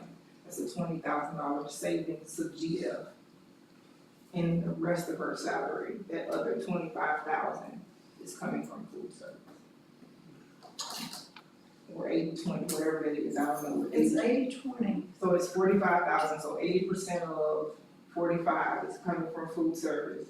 And then the other is coming from, it's like she's sitting in her position still. It's just, it's not going to eat up the entire money or the dollar amount that she's getting paid on general fund. Can food service afford that? Food service can afford it in the current budget. If you're talking about the FAD meeting that we had previous to, I mean, the subject of the fund balance is still up in the air. Food service needs a whole, just a bunch of cash and we need to clean it up. Because, I mean, it's going to add to it. But they specifically mentioned food service in the last meeting that I was at. Yeah, they did, and we are indeed trying to clean it up. That is a part of, that would be a part of the expenditures that would be in the 26-27 year. I don't know that we can't afford it. I mean, I don't think that.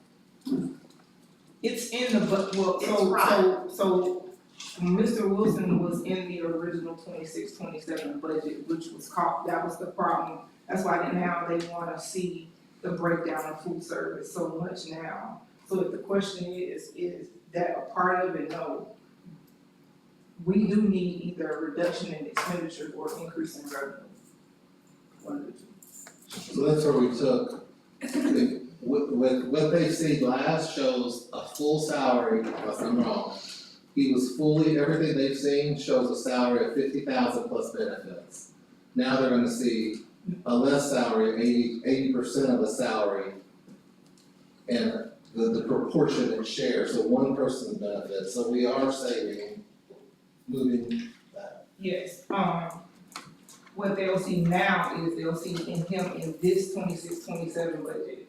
Last year in 25-26, we literally just moved his expenditures over to food service because he was paid from the general fund. Don't know why, but we budgeted him where he should have been this year. So in your current proposed budget, He is in 26. he's fully funded in that. Yes, ma'am. So now he has resigned, but we need somebody to pick up some of his responsibilities, or all of his responsibilities. So we're gonna take a position that we already had in the budget, that we were already paying, and add some responsibilities to that position. Hence the combined job description. We're gonna only pay one benefit package instead of two, and we're bumping that position's salary up by approximately $5,000. That will be when we eliminated a $50,000. Right, that will be coming from food service. So it's a gain of $45,000 to general fund. To general fund, plus the gain of a benefit package, right? For general fund, yes. How is it a gain of 45? You were paying. We paid him 50. You were paying him We paid her 50. 45. And her 45.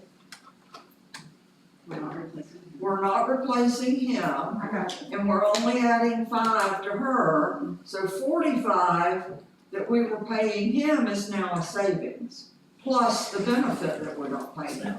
So this is a savings of approximately. It is a savings to the budget. To the budget. To the budget, it is a savings to the budget. Correct. It's a savings to the budget, Nicole was only saying that it's a savings to the 26-27 budget. Now, you take that how you wanna take it.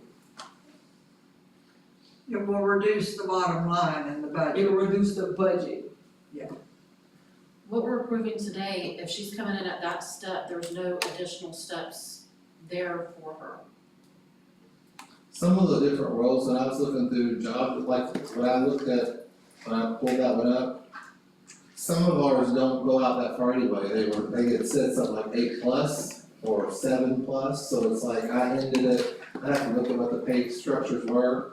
But some of them, like we think it shows them all to end, but then there's some in our books that aren't like that, they just end.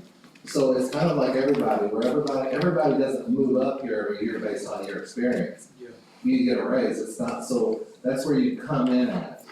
So if somebody new comes, one day comes in, we have to look at that again, if they have 8 or plus experience, that's what they're gonna be. I mean, if they come in, we wanna give them 10, that's in the 8+ range, so it does, we could map it out, 1% going up and take it all the way to 30 years if you wanted to, where you bring them in, but it's kind of price competitive for what it is. At the end of the day, like the chessboard, it's all chessboard. We took the pieces we had and we reduced that, so we've kind of solved some of our problems. So when we chat with them again in late August, they'll get an update on HR, we're just gonna we'll show how we've had reduction in people that are leaving and how we had to rename positions really. So this is, I was just hoping the food service managers could pick up the work that was being done by our previous person, because that's how it was done forever. That was a new position, we only had it 3 or 4 years. And before that, our lunchroom managers did that work, it was my understanding. and I don't doubt that, and I know there's accuracy to that. The only thing that's happened in the 5-year trend that I've kind of seen is this. At all the sites, just like in town, they may have been doing it, but they had 5 food service workers here, 5 there, so there's 10 food service ladies, not counting the lead. Okay, and then we've reduced that now to 7 and 1 lead here. So it may have been done, but at the time, we was also staffing them in a different way, they had more people working at the school. So Westlake, they're serving 4, they have 4 ladies and a lead, and now they're gonna have, instead of 5, they're gonna have 7 ladies doing a similar population in 1 lead. So we've kind of reducing and getting it down.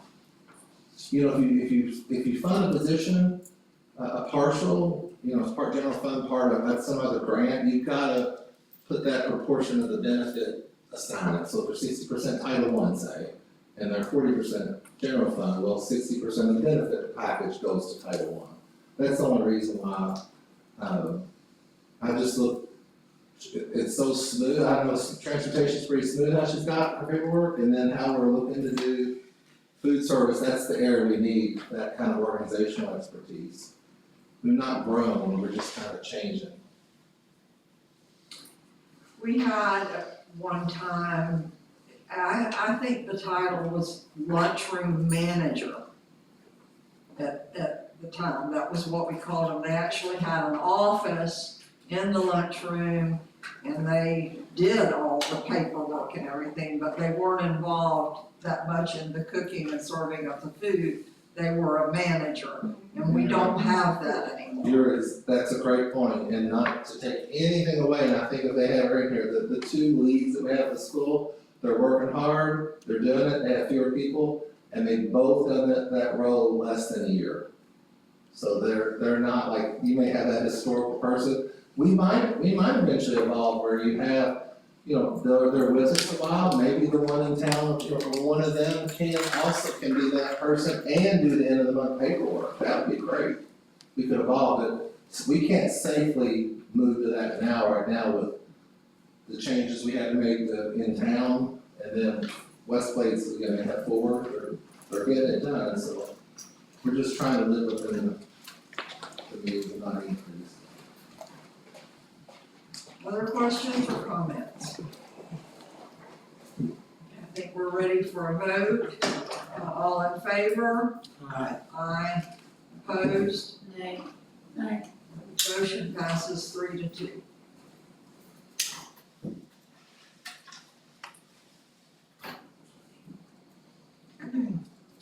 All right, item 10.2, approval of changes in human resources. I'll entertain a motion to approve that. Motion by Ms. Pierce. Second by Ms. Drake. Questions, comments? So I do have a couple of, I guess there are questions. I don't have this open, but I can open it pretty quickly. I think there were a couple of people, and I should have asked this question before the meeting, who changed from a substitute status to a teaching status. Is that because they have completed their requirements for certification?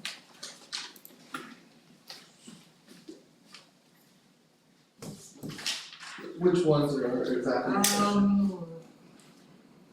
Maricela Rivera at Moorhaven Middle High School was listed as a substitute, and it says transfer Yes. from substitute to reading para. Yes, So ma'am. she's met the requirements now for a para. Yes, ma'am, and there would have been an opening there, so she was typically a substitute, but they had people leave.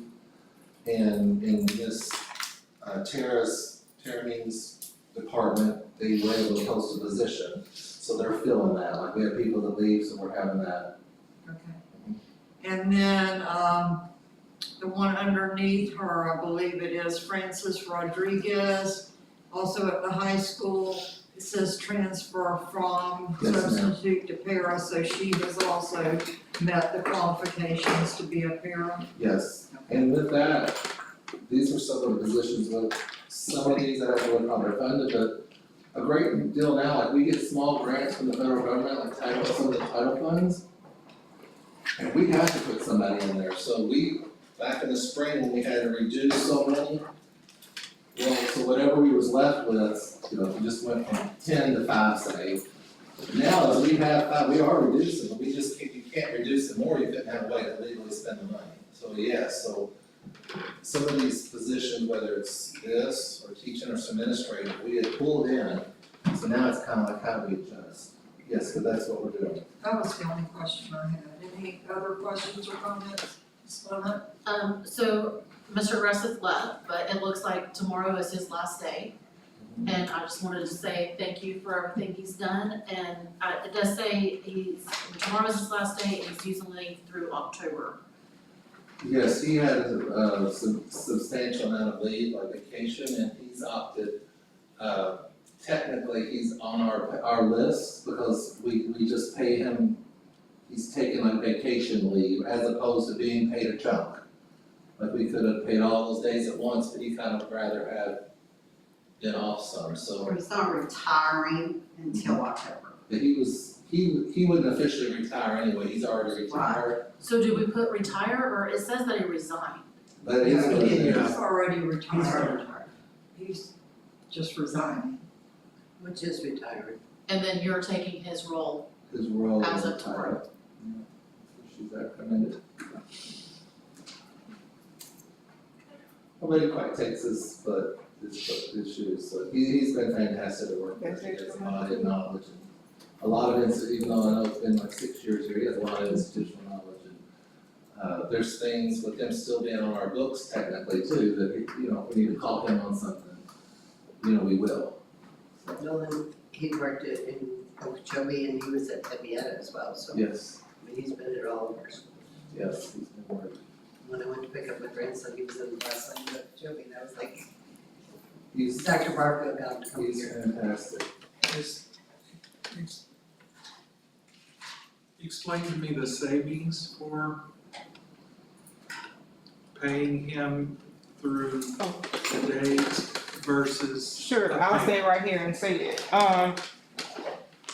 He's actually doing the district a favor, because one lump sum for us is, Mr. Aggressive worked here for a long time, so we would have to pay him one check, big check. So what he's trying to do is he's helping us budget a little bit better with him being, so we can still call him when we need him, because he's such a, I love Dan. We all love Dan, but if we got a real question about the 5-year plan, we might need to call him Mr. Aggressive. But I don't want him to say, hey, Nicole, I'm retired, you already paid us our leave. So he's giving us the extension he's granted. We asked him in this little room, in my room, hey, do you mind? And he said, sure. So if you think about it, it really is only four, I think we counted, it's 4.5 pay periods. So you only get paid twice a month, so he's like literally leaving in October. So if we count it now, he doesn't have much and then he'll leave in October. So he's helping us out as our, so he'll just be a regular employee that gets paid every 2 weeks until he actually leaves, and then his payout won't be that much. It helps cash flow. It does. It helps cash flow. It's not a total amount of money like we're saving. Well, he helps our cash, he's helping our cash flow. Right. Because we only get paid from the FESP every 2 weeks. Correct. So we were just trying to, and I appreciated that, because oftentimes when people leave, we have to pay them lump sums, and that hits our bank account. So he's doing us a favor. So really, the effective date should be October. Yeah, absolutely. There is an additional expense for this, and that is that we are paying his insurance for 2 months rather than pay him out and That's true. and not pay insurance for 2 months. So So yes, you're right, but the juice is worth the squeeze, because if we were because if you calculate the $9,000 that we pay for employees, that's minimal as it relates to our cash flow. So our cash flow is such so that we know we get money on the 15th and the 30th. We know we have vendors and we know we have payroll. So if I took a lump sum of what we had to owe Mr. Aggressive, it would be a chunk out of what I get on the 15th and the 30th. So I would love, the juice is definitely worth the squeeze. I've calculated it. thank you. You're welcome. I think that needed all to be said, because Okay. I'm sitting up here thinking the whole time, because my brain is going Yeah, down those streets. And Yeah. I knew that we were paying, very true. okay, And I believe we did the same thing with the Sabella lake. we did. Yeah. So we kind of set the precedent to. Because it's nice. Well, when we get back to a solid foundation in our fund balance, none of this will be a problem. Right now, it's situational. So we have to take it we have to take it good with the bad, and we're just in this situation because of our fund balance. And no matter what, everything we've just discussed there is in this fiscal year. Yeah, Another time that it would benefit the district is when somebody goes to make a resignation 1 or 2 months before the end of the fiscal year. Correct. And life is better if you pay them a little bit here and a little bit there. Yeah. And sometimes an employee is willing to take a pay out in portions so that some of it is in, say, 2026 and some of it's in 2027. Correct. Because it personally affects the person receiving the payment. So there's different options. We just have to make sure that if we are the ones looking out for public funds, yeah. that we're making decisions that are helping us as much as we want to help the other person. The other person, right. So I wanted that to kind of be stated, because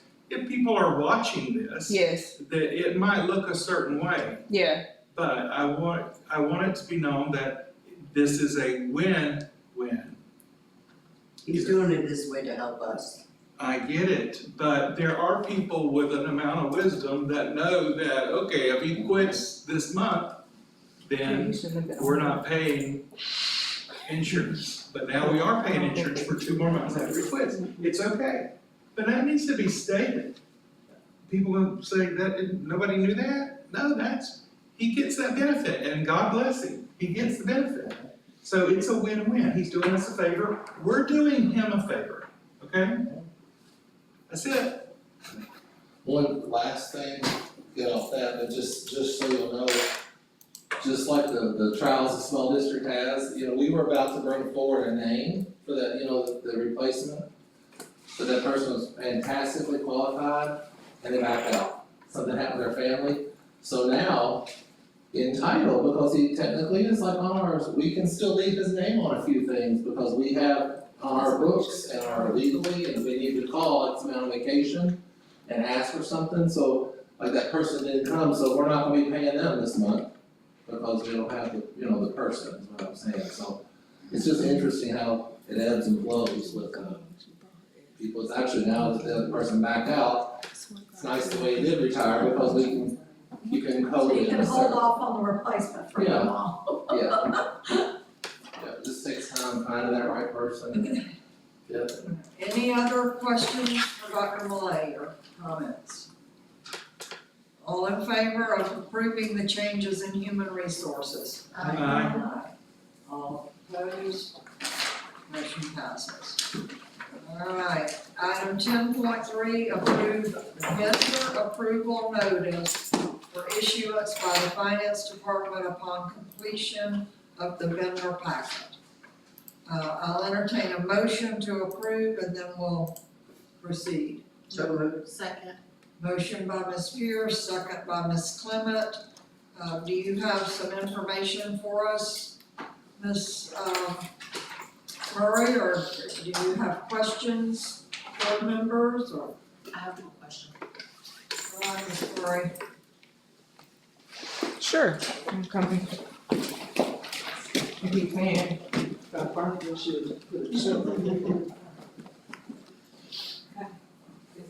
I just have to say how thankful I am to have something in writing, but I do have a question, number 4, it says allow adequate time processing, at least blank amount of days, and I just wanted to make sure that what those days will look like. It'll probably be 7 to 10. This is my good faith effort, Dr. Barker wanted to share because we're trying to do our best.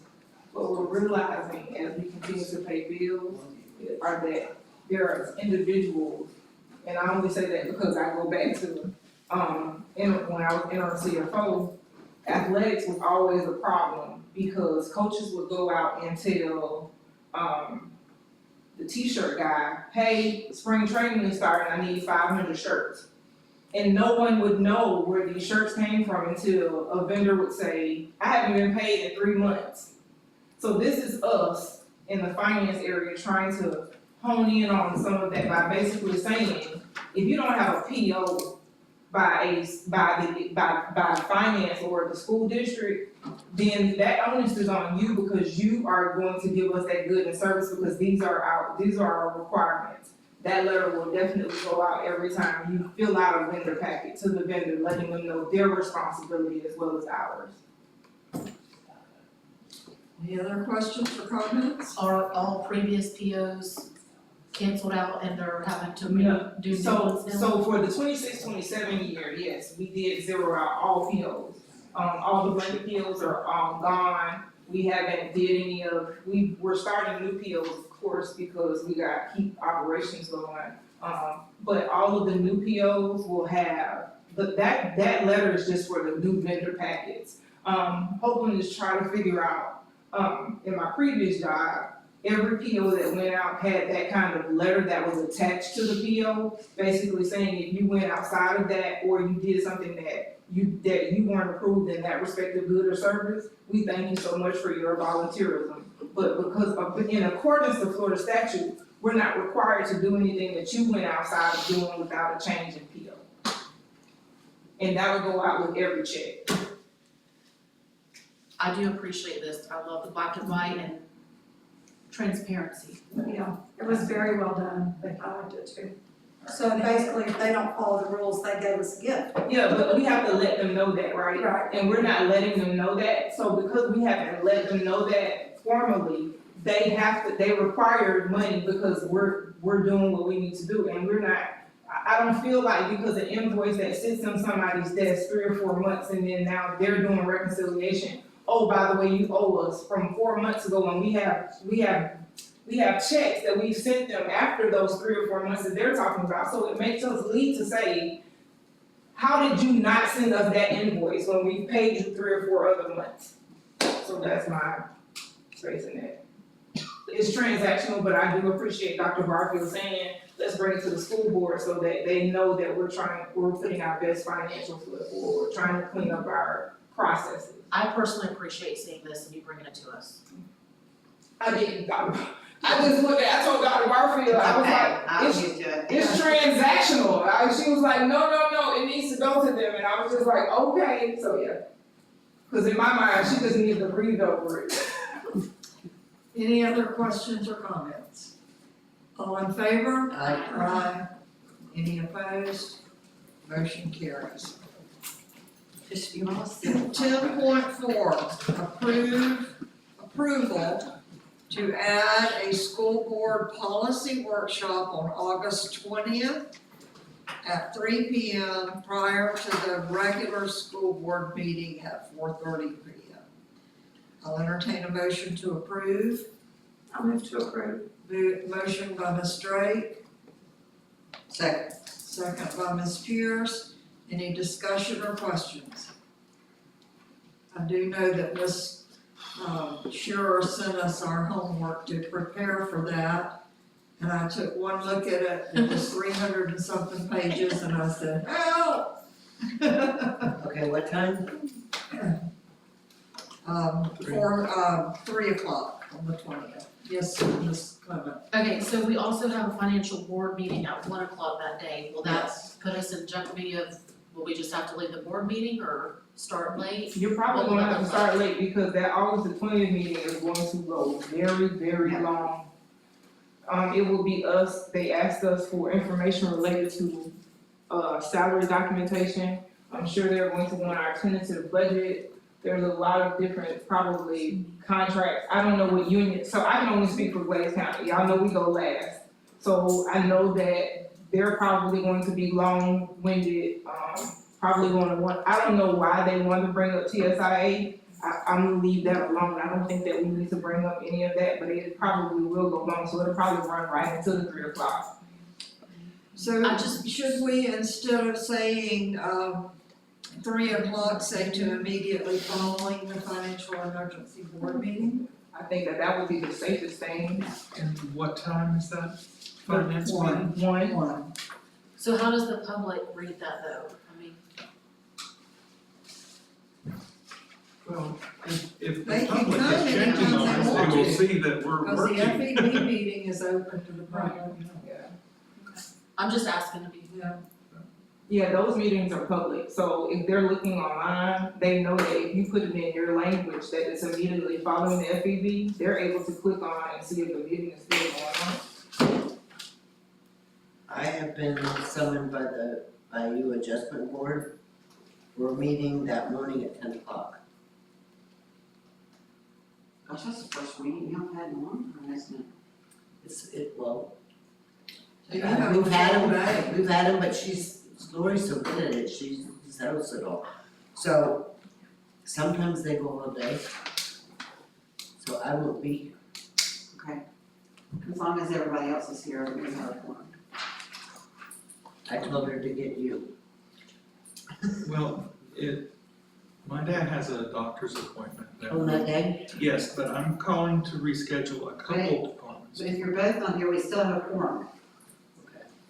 Right, and the FEB meeting, we don't have to have a quorum. That starts at 1, so this policy workshop won't start until at least 3. If Nicole is right, it could be 3:30 or 4. I mean, they've been running fairly long, and I don't know, like, the temperature is changing, and not in a good way, so. They're very pleased with Glades. It's not Glades, it's not us, but there is starting to get some. Correct, and this will be, I think, the first meeting, August the 20th will be the first meeting where it's not just us now. It is a couple of other counties as well that start, because their fiscal recovery plans have been accepted, so I don't know if they created a new committee or they're using the same 3, I'm not sure. So it may be a good day and they may be tired, or it may. Well, I just saw where Dade County just closed 9 public schools, otherwise they'd be in the same position we're in too. Who? Dade County. They have $4 billion. Okay, so 9 schools that is closed. Yeah. you made a motion, no, we didn't vote. Can you change or modify your motion to say immediately following FEB? Well, I'm wondering, should we change it to follow the regular meeting, that would be late, that would be late. Our regular meeting's at 4:30. Yeah. I don't wanna miss the FEB meeting. I don't wanna miss the policy meeting. Well, the policies, there's not a lot of changes, most of them are what Neola has. Yeah, so can I just say this, if you all as board members would look at the policies beforehand, and if you have questions, and let me know beforehand, hey, I have a question on this exact one, we can get it done quickly, because we won't even have to bring all the rest up. So if like Crystal, if you've got 2, and Kim, you've got the same 2, or maybe a different, I mean, it would go so much smoother, but you just have to communicate with me beforehand. There's no sense in us getting up here and dragging it out if we can handle it in literally under 5 minutes, or not 5 minutes, but 10 minutes. Before Neola, it would take us 10 days every year to do that. So should I amend the motion to following the regular meeting, and we all do our homework, and we all get with you and Carla prior to the Yes. meeting? That would be And we'll helpful. try to have it. That's what Now, I, once in a while, there will be something that's really major that we might wanna, like the prayer thing last time. So Absolutely. if there's something major, we And can because what will discuss happen, it, but not. I apologize, I didn't mean to cut you off, but what will happen is, Ms. Drake, is if, for example, if there's one and you catch it, she also, so does Patty, so does Larry. I mean, I'll say, okay, this is something we need to discuss. But say it's something like just one that you want, and I call you and say, let me explain this to you, and you go, oh, that's what that means. Then it just would go so much quicker. I agree. So these are all changes just for the public to our policies that are required because of new legislation. Correct. And so we kinda have to do it. It's nothing we've made up on our own. And I'm serious, it is 300 and something. But it's big print now. Well, and I have a question, Neola's doing it already for us, but there's some that we. There's some that we have to make choices, and myself, so me, John, or Dr. Malay and Brian sat in my office and we went through every single one. Then we made choices, we talked about it, we looked up statute, we looked up law, then we gave it to Carla. And so, I mean, I feel like some of them, there's nothing we could have done. So like there's some, but probably half of them, or more than half, I would say, there's nothing you all can even talk about, I mean, you can talk about them, but there's no sense in like bringing, like, the one time, and I think it was like, I don't know, probably 6 years ago, we were going through every single one, line by line by line. And there's nothing we can do about it, there's nothing we can do about it. That's after Neola already was involved.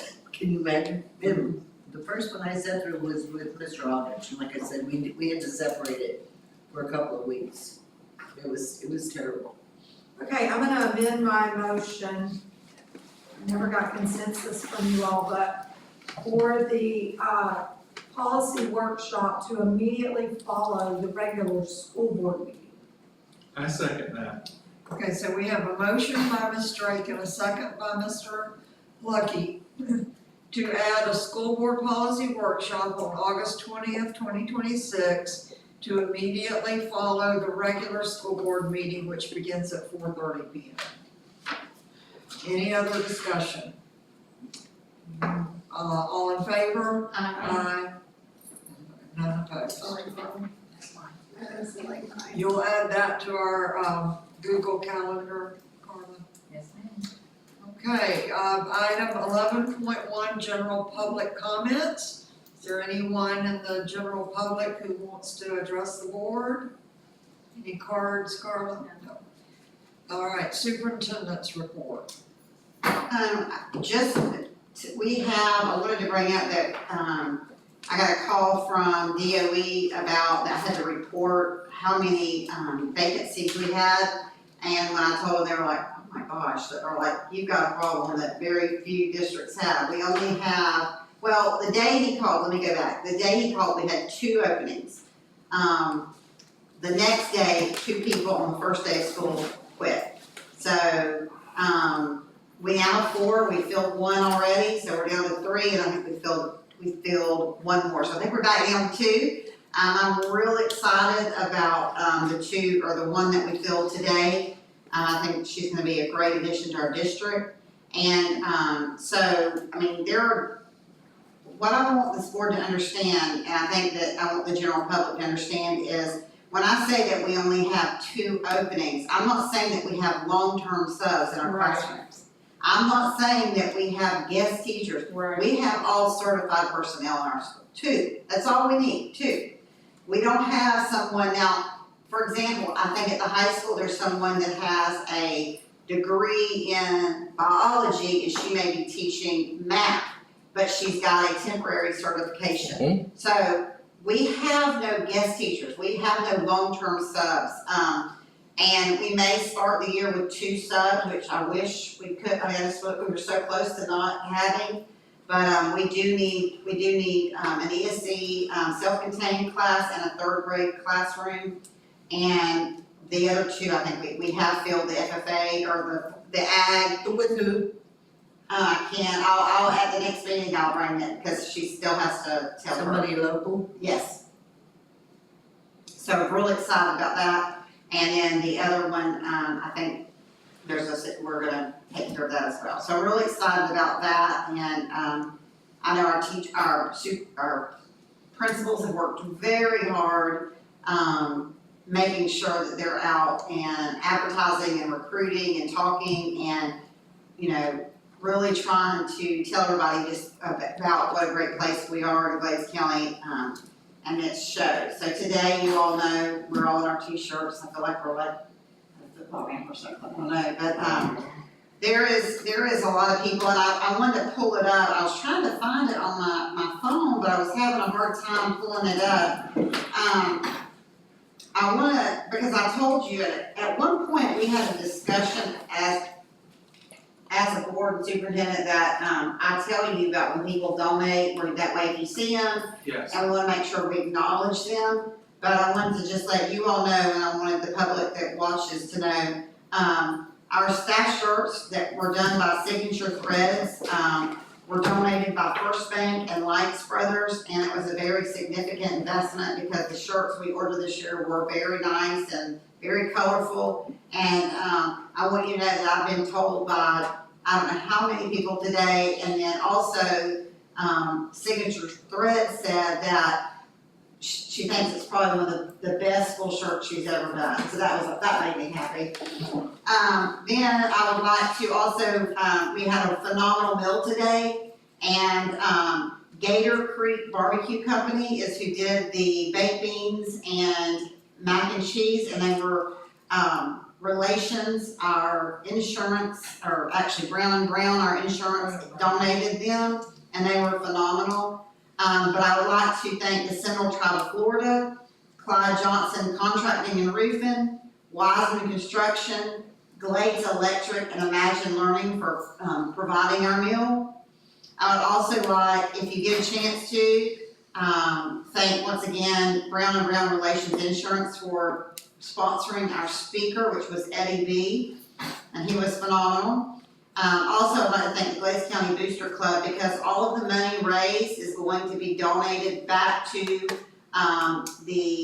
to pay for the busing transportation that was left over from last year, and it'll go to helping any teams that for their transportation bill this year. Won't pay for all of it, but it will help them. Yes, ma'am. Can you tell me what that means, money raised? So when a company sponsored a plate, they sponsored it by the plate. For example, I think it was $15 a plate, and so companies that they would say, well, here's $1,000, so it sponsored so many plates. Anything we made over, like after we did our donation, anything we made over that will go to those expenses. Mm-hmm. So, cause what we could have done was we could have paid for a company to come in and provide the meal at about $15 a piece, and that money, so let's just say Missions Barbecue did it. they would have taken that money and they'd have taken it back to Fort Myers and it wouldn't have stayed within our school. Now it will stay within our school. Okay, also, we want a special thanks to the Glades County Booster Club, or the Moorhead High School Booster Club, Jeff Patterson, Chief Portoff, Gary Johnson, Pat Willis, Joe Thompson, and Sheriff David Harden for cooking, the meal, and, deputies Barton, Alvarez, and Rodriguez for doing the honor guard, this afternoon, or this morning. I think they did a great job. I had a lot of people that were, very excited about it. We have things like this all the time, or not like this, but different things within our district. And I'll get 4 or 5 text messages, or I'll get a couple of emails. I'm up to about 22, the last time I checked, text messages and emails from school staff thanking me for, a phenomenal start of the year. It was the best start of the year ever. But the one thing, other than Eddie B, they all loved Eddie B, but the one thing that they loved more than anything was the principals getting up and presenting each other's data. That was really special. This is not, our school district is not against one another, we're working as a team, and if it happens at Westlake, it affects Pettus. And so, and that's how they all want to proceed, and, we've already, Pettus has already said next year they're coming back, so that's just a good thing. And so, other than that, I don't really have anything other than I will be emailing you some dates in November that, I had the national superintendent, they finally did the press release, I was excited about that, and I'm very honored. But I have that in November, and then I'm also presenting at the, National Rural Conference, and so I've shared that, I'm hoping a couple of you might wanna go with me. I was gonna say who's going with you. Where is it? Where's the It's in, San Antonio. Oh, No. I like San Antonio. No. Seen those dance It's moves not you got Vegas, too, is it? so. It's Huh? He said he liked San Antonio, I said, I seen those dance moves you had too. Yeah. I heard there was gonna be a dance contest. So I'm just, October's just gonna be really busy for me, and, so I really would appreciate the board, if there are, at the board meetings that we do have, if you would please send me your, concerns prior to where I can have them, and that way we can be more efficient with that. I never, ever care about any concern or whatever, if you wanna bring to me, I'm always available. But, just the month of October, it's gonna be really difficult to be as many places that I need to be, so. That's all I have, and we're excited about a new school year. This Thursday is open house at all of our schools. And, we're looking forward to an amazing year. We are gonna be a AAA. That's our goal. Is that it? That's it. Okay, so I'm gonna start. I'm gonna switch things up a little bit.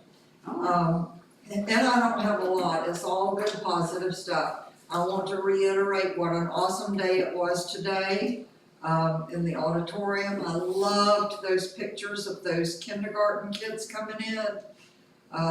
It just did my heart good to see all those babies and thinking they're gonna be our babies next week, starting next week. My church sponsored breakfast for the new teachers last week, and I was very impressed with the new teachers, and I was excited that every one of the new teachers that were there were local people. They either had attended our school, or their spouse had attended our school, or they lived either in Glades County or Hendry County, a neighboring county.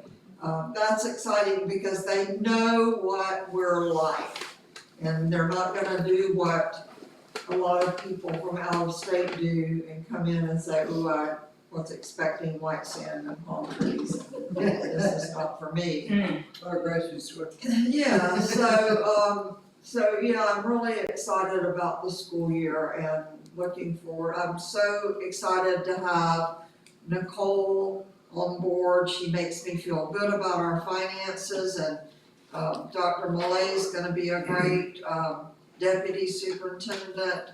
I don't know if he's gonna measure quite up to Brian, but Give him time. And Dan, he sits back there and he's not saying a whole lot, but he carries a huge load for us and we appreciate it, every bit of it. And Wendy, she inundates us with emails, but most of them I can just click right through because they don't apply to me. I love to read But I emails. love that you send them, and I know that, you're doing an amazing job with the curriculum, and I appreciate that. There's some people that I'd like to thank that aren't here, but I'll get them individually. That's all for me. Mr. Lucky? I wanted to reiterate that this morning's event was wonderful. I could only tell from where I was seated, I wanted to turn around. I wanted to see the expression on people's faces. And I didn't get, but I could feel the excitement. And I stuck my phone in the air just so I could take pictures and look at people's excitement.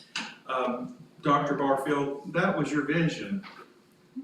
And we thanked a lot of people, but you came up with that, and I appreciate what you did for this county, because that, I don't know if you've ever seen the video, but it shows this man, and he's in, there's 1,000 people, and he gets up and he starts doing a goofy little dance, and he's giving it all he has, and people are just looking, and he keeps going, and people are getting uncomfortable. And then somebody stands up, they start doing the same dance. So it went from 1 to 2, and then to 5, and then to 10. And then you have 1,000 people. And that, there's a name for that. You know what that's called? A movement. And you started the movement, and Michelle started the movement. Yes. So I went up to her, and I've known Michelle since first grade. We went to school together and played saxophone together, and I said, did you know you started a movement? She says, I never thought of it like that. But I wanted to bring that up because Michelle started that, but there was this big vision that Dr. Barfield had, and she went with it. Now, as we go through the year, we always set personal goals and professional goals. And when I was an administrator, I did them together. I wasn't a New Year's Day person. I went ahead and set my personal, and I did that, and I'd write them down. And so it always reflect. And so the challenges have been given, everyone, and today. So I want us to reflect on our personal goals and think about who we are, what we are, and keep the movement going, because we're off to the right start. That's all I have to say. I just want to add something to what you just said, and Ms. Prawn, you spoke of it earlier, but probably other than baby video, the only other time that I got emotional today was when we asked any attendees or graduates of the Glades County School District to come up and all for one group picture. And Melinda sent me the group picture. And it is powerful, because it is truly powerful. When I share it, and I'll send it to you all first, you're gonna feel the same way, because it truly, and I think Ms. Cromwell said it best. She said, it's something when people come back to Moorhaven, or when they graduate from Moorhaven and they go away, it's a great thing. We want them to go and we want them to do great things. But when they become educators, that's something special. And that picture is just, I'll probably will get that picture framed and hung in the office, because that truly speaks to my heart. There were at least 100 employees sitting on that stage and standing up. Oh yeah, definitely. At least 100. And I think TV20, you never know if they're desperate for a story or what. But the human interest, they sometimes do 15-second stories. They might be interested in that, and they might be interested in knowing that we have a person who's worked so long that she served 5.1 million meals. that could get a little glip. I think is what they Well, call it. Dale Hall worked just as long, but it wasn't consistent, because she retired for 4 years and then came back, because she's actually more than Bill. That's the crazy thing. Well, then you should have recognized that. Yeah, I thought about that later, but. I'm on. I thought today For was another another day. And yes, and were any of those teachers or employees in the Grow Your Own, or Grow Our Own program? Did they take advantage of it? Was it available to them I think then? most of them have retired. Yeah, I'm thinking, because you know, Allison, Sherry, Allison, 5 of those started West Plains. 5. Brenda and Dawn and me.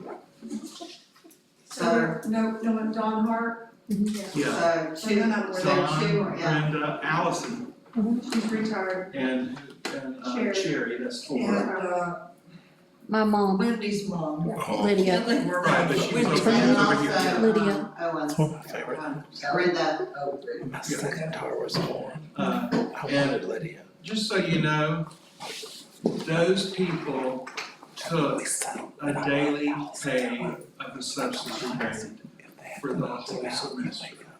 And they were, that was a gift. That was a gift. And then in January, when their degree was confirmed, they got to be paid as teachers. But I always thought that what an awesome gift that they gave us.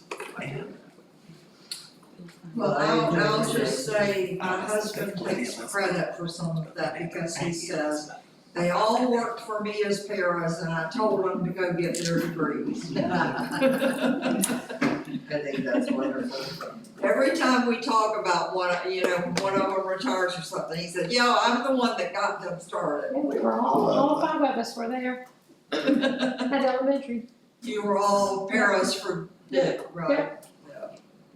And before I took the position as principal in '03 and then in '04 what happened, Scott Cooper from LaBelle, he was telling me about all these wonderful paras in Glades County you're gonna be working with and everything, so We I all had him too. was gonna say, he was he passed the news along. That's it. I was just wondering how many of them were in our program. I'm just gonna echo what everyone else said about today, everything was great. Nicole put a couple shameless plugs out today, what was that shameless plug about the event? In your Facebook page? Moorhaven Middle High School mega reunion, it's on Facebook group. I've denied Ms. Proline 3 times because she has not accepted the group rules. I did everything I could figure out to Answer the do. question. All right, I answered the dang And then, question. so now you're in the group then, cause the only thing that I have to deny, the only thing administrators have to deny is the people that don't do the group rules. So if you're in, you're in. Correct. So the group rules is find the page on Facebook. No, Make sure but you answer the questions. there really are, Yeah. answer the questions, there really are group rules, and let me tell you what and Dr. Barfield can attest. The reason why I'm so a stickler for making sure that you approve the group rules is so that when I kick you out, there's no reason, no questions, because we wanna keep it a wholesome group. We don't wanna bring in any negativity, we just wanna post pictures, look at Dr. Barfield twirling that fire, and, the cheerleader with the ugly pom-poms, Ms. Brown with the ugly uniforms that we had hand-me-downs for since 1990, I swear I had Beth Barfield skirt, because she had BB on the day, I promise you. That's what we wanna keep it, so that's why I'm so saying, you don't have to answer any of the questions, because you can be a friend of the high school, but it's September the 4th through the 6th, we're looking forward to this, this is going to be something that I'm just super excited. There's a lot of work to be done. That Saturday will be at the Child Nuclear Grounds, and Friday night will be at Terry Field. And then Saturday, we're hoping that you all approve us to get one of your cafeterias so that we can have a memorial service and a church service real quick and have a continental breakfast. And it's going to be super, super dope. I'm excited. And I know that I'm excited because not next year, I'm thinking that we'll have it every 2 years because everybody gets tired, but it's going to be bigger and better next year. MHS. Mega reunion. Moorhaven Middle High School Mega Reunion. But it's the letters, MHS Mega Reunion Group. Yep. Okay, well, I guess you've denied me again because it still says. I did not deny you. I don't deny, I tell you, I decline with feedback. You're gonna have to help me figure this I out. will, I sure will. I'll stay after class if you. I just wanted to throw that out there. You mentioned it a couple times today, and my husband, I didn't go to school here obviously, but my husband did, and we looked through those pictures, and let me tell you, he zooms in on several pictures, and it's very refreshing that somebody has taken that time and the heart to make this happen. And I've said so many times, Glades County is a family. Yeah. And when you are watching what has happened and the memories, I mean, it makes him like a kid again. So just, That's what I still see. it's refreshing to see people come back as a community. Friday Night Lights was what we thrived on. You know, seeing that people are excited about being back together is exciting for me, and I just wanna say thank you for all the hard work you're doing. Yeah, we're gonna have a great, great time. Off that though, thank you for giving me the opportunity. I want the school board members to start replying to my emails because they are important. I have, for our RFP, the only person that is, reached out to me is Dr. Ms. Prowine. I can't bring you all a document until you all reply back to me. So I appreciate that the homework that Dr. Barfield just talked about, that you all add that to it so that I can check that box. Because after that, we'll bring you the bank one. I don't wanna start more than one. Well, I had answered you a couple times in the beginning and I didn't see anybody else answer, so I was like, oh, I'm not supposed to be answering. This goes back to the RFP that I gave you in your hand that you were supposed to look over and give me back. At the last meeting. And I'm not very techy, so I went to her office and sat down with her. And said, Ms. Collier have your document. Was it in my phone? she gave it to us at the last Yeah, meeting. he wasn't at the last meeting, so I didn't hold him. Well, I just wanna say too, Dr. Barfield, you outdid yourself today. That was amazing. I've been to over 20 of those in this district, and that was the best ever. I was so proud. I told somebody I'm like the seniors, you know, their last first day, that's what I did. It's a senior citizen's last first day. And you made it really, really special, and kudos to you. That is your forte, throwing big celebrations like that. It was really, really good. And I have to say, I asked a couple principals, because I loved the fact that one principal gave another principal's data. Because it wasn't bragging, it was complimenting. They were showing each other's work off. And that touched my heart, and two principals told me that was your idea. And I think that to me was the best part of today. I mean, the guy was funny. Truly, and what was funny about him is all those jokes, they were true when we were teaching. Like those same issues. And I You got the copier and this and that, it was, he got his face in there. it was the same issues we had 20 years ago, so. Anyway, I know Dr. Barfield, I give you a hard time sometimes, and I voted against your recommendation tonight, but I want you to know, today, I was super proud of you and super proud of our district. And I just wanna make sure we're gonna honor Mr. Gressitt. So I had something I was gonna read tonight, but I wanted him to be here. I'm glad he actually left. Well, and I'm glad he left because he actually is going to a training, safety training, so, because he's still on the books and we need somebody to be trained, so he's actually going to do it. But I couldn't have done it tonight with him just because I'm emotionally tired of just the excitement of this today. So I do wanna do something for him, but he doesn't want anything, but I do think we need to do something and we can kind of talk, you know, at a different time, maybe go out for dinner or whatever. I mean, he's really done so Oh, much. 100%, 100,000,000%. He came in at a crucial time. He was really needed when he came in. I think Janet Harris, it was her idea to hire him, if I remember, wasn't it? Was yours? Yes, How do you even know him? I met him I at knew him Tenbieta. when I worked in Glades County before. I met him at Tenbieta with the kids. Well, Janet recommended him too. West She Plains told soccer me. team played Okeechobee Middle.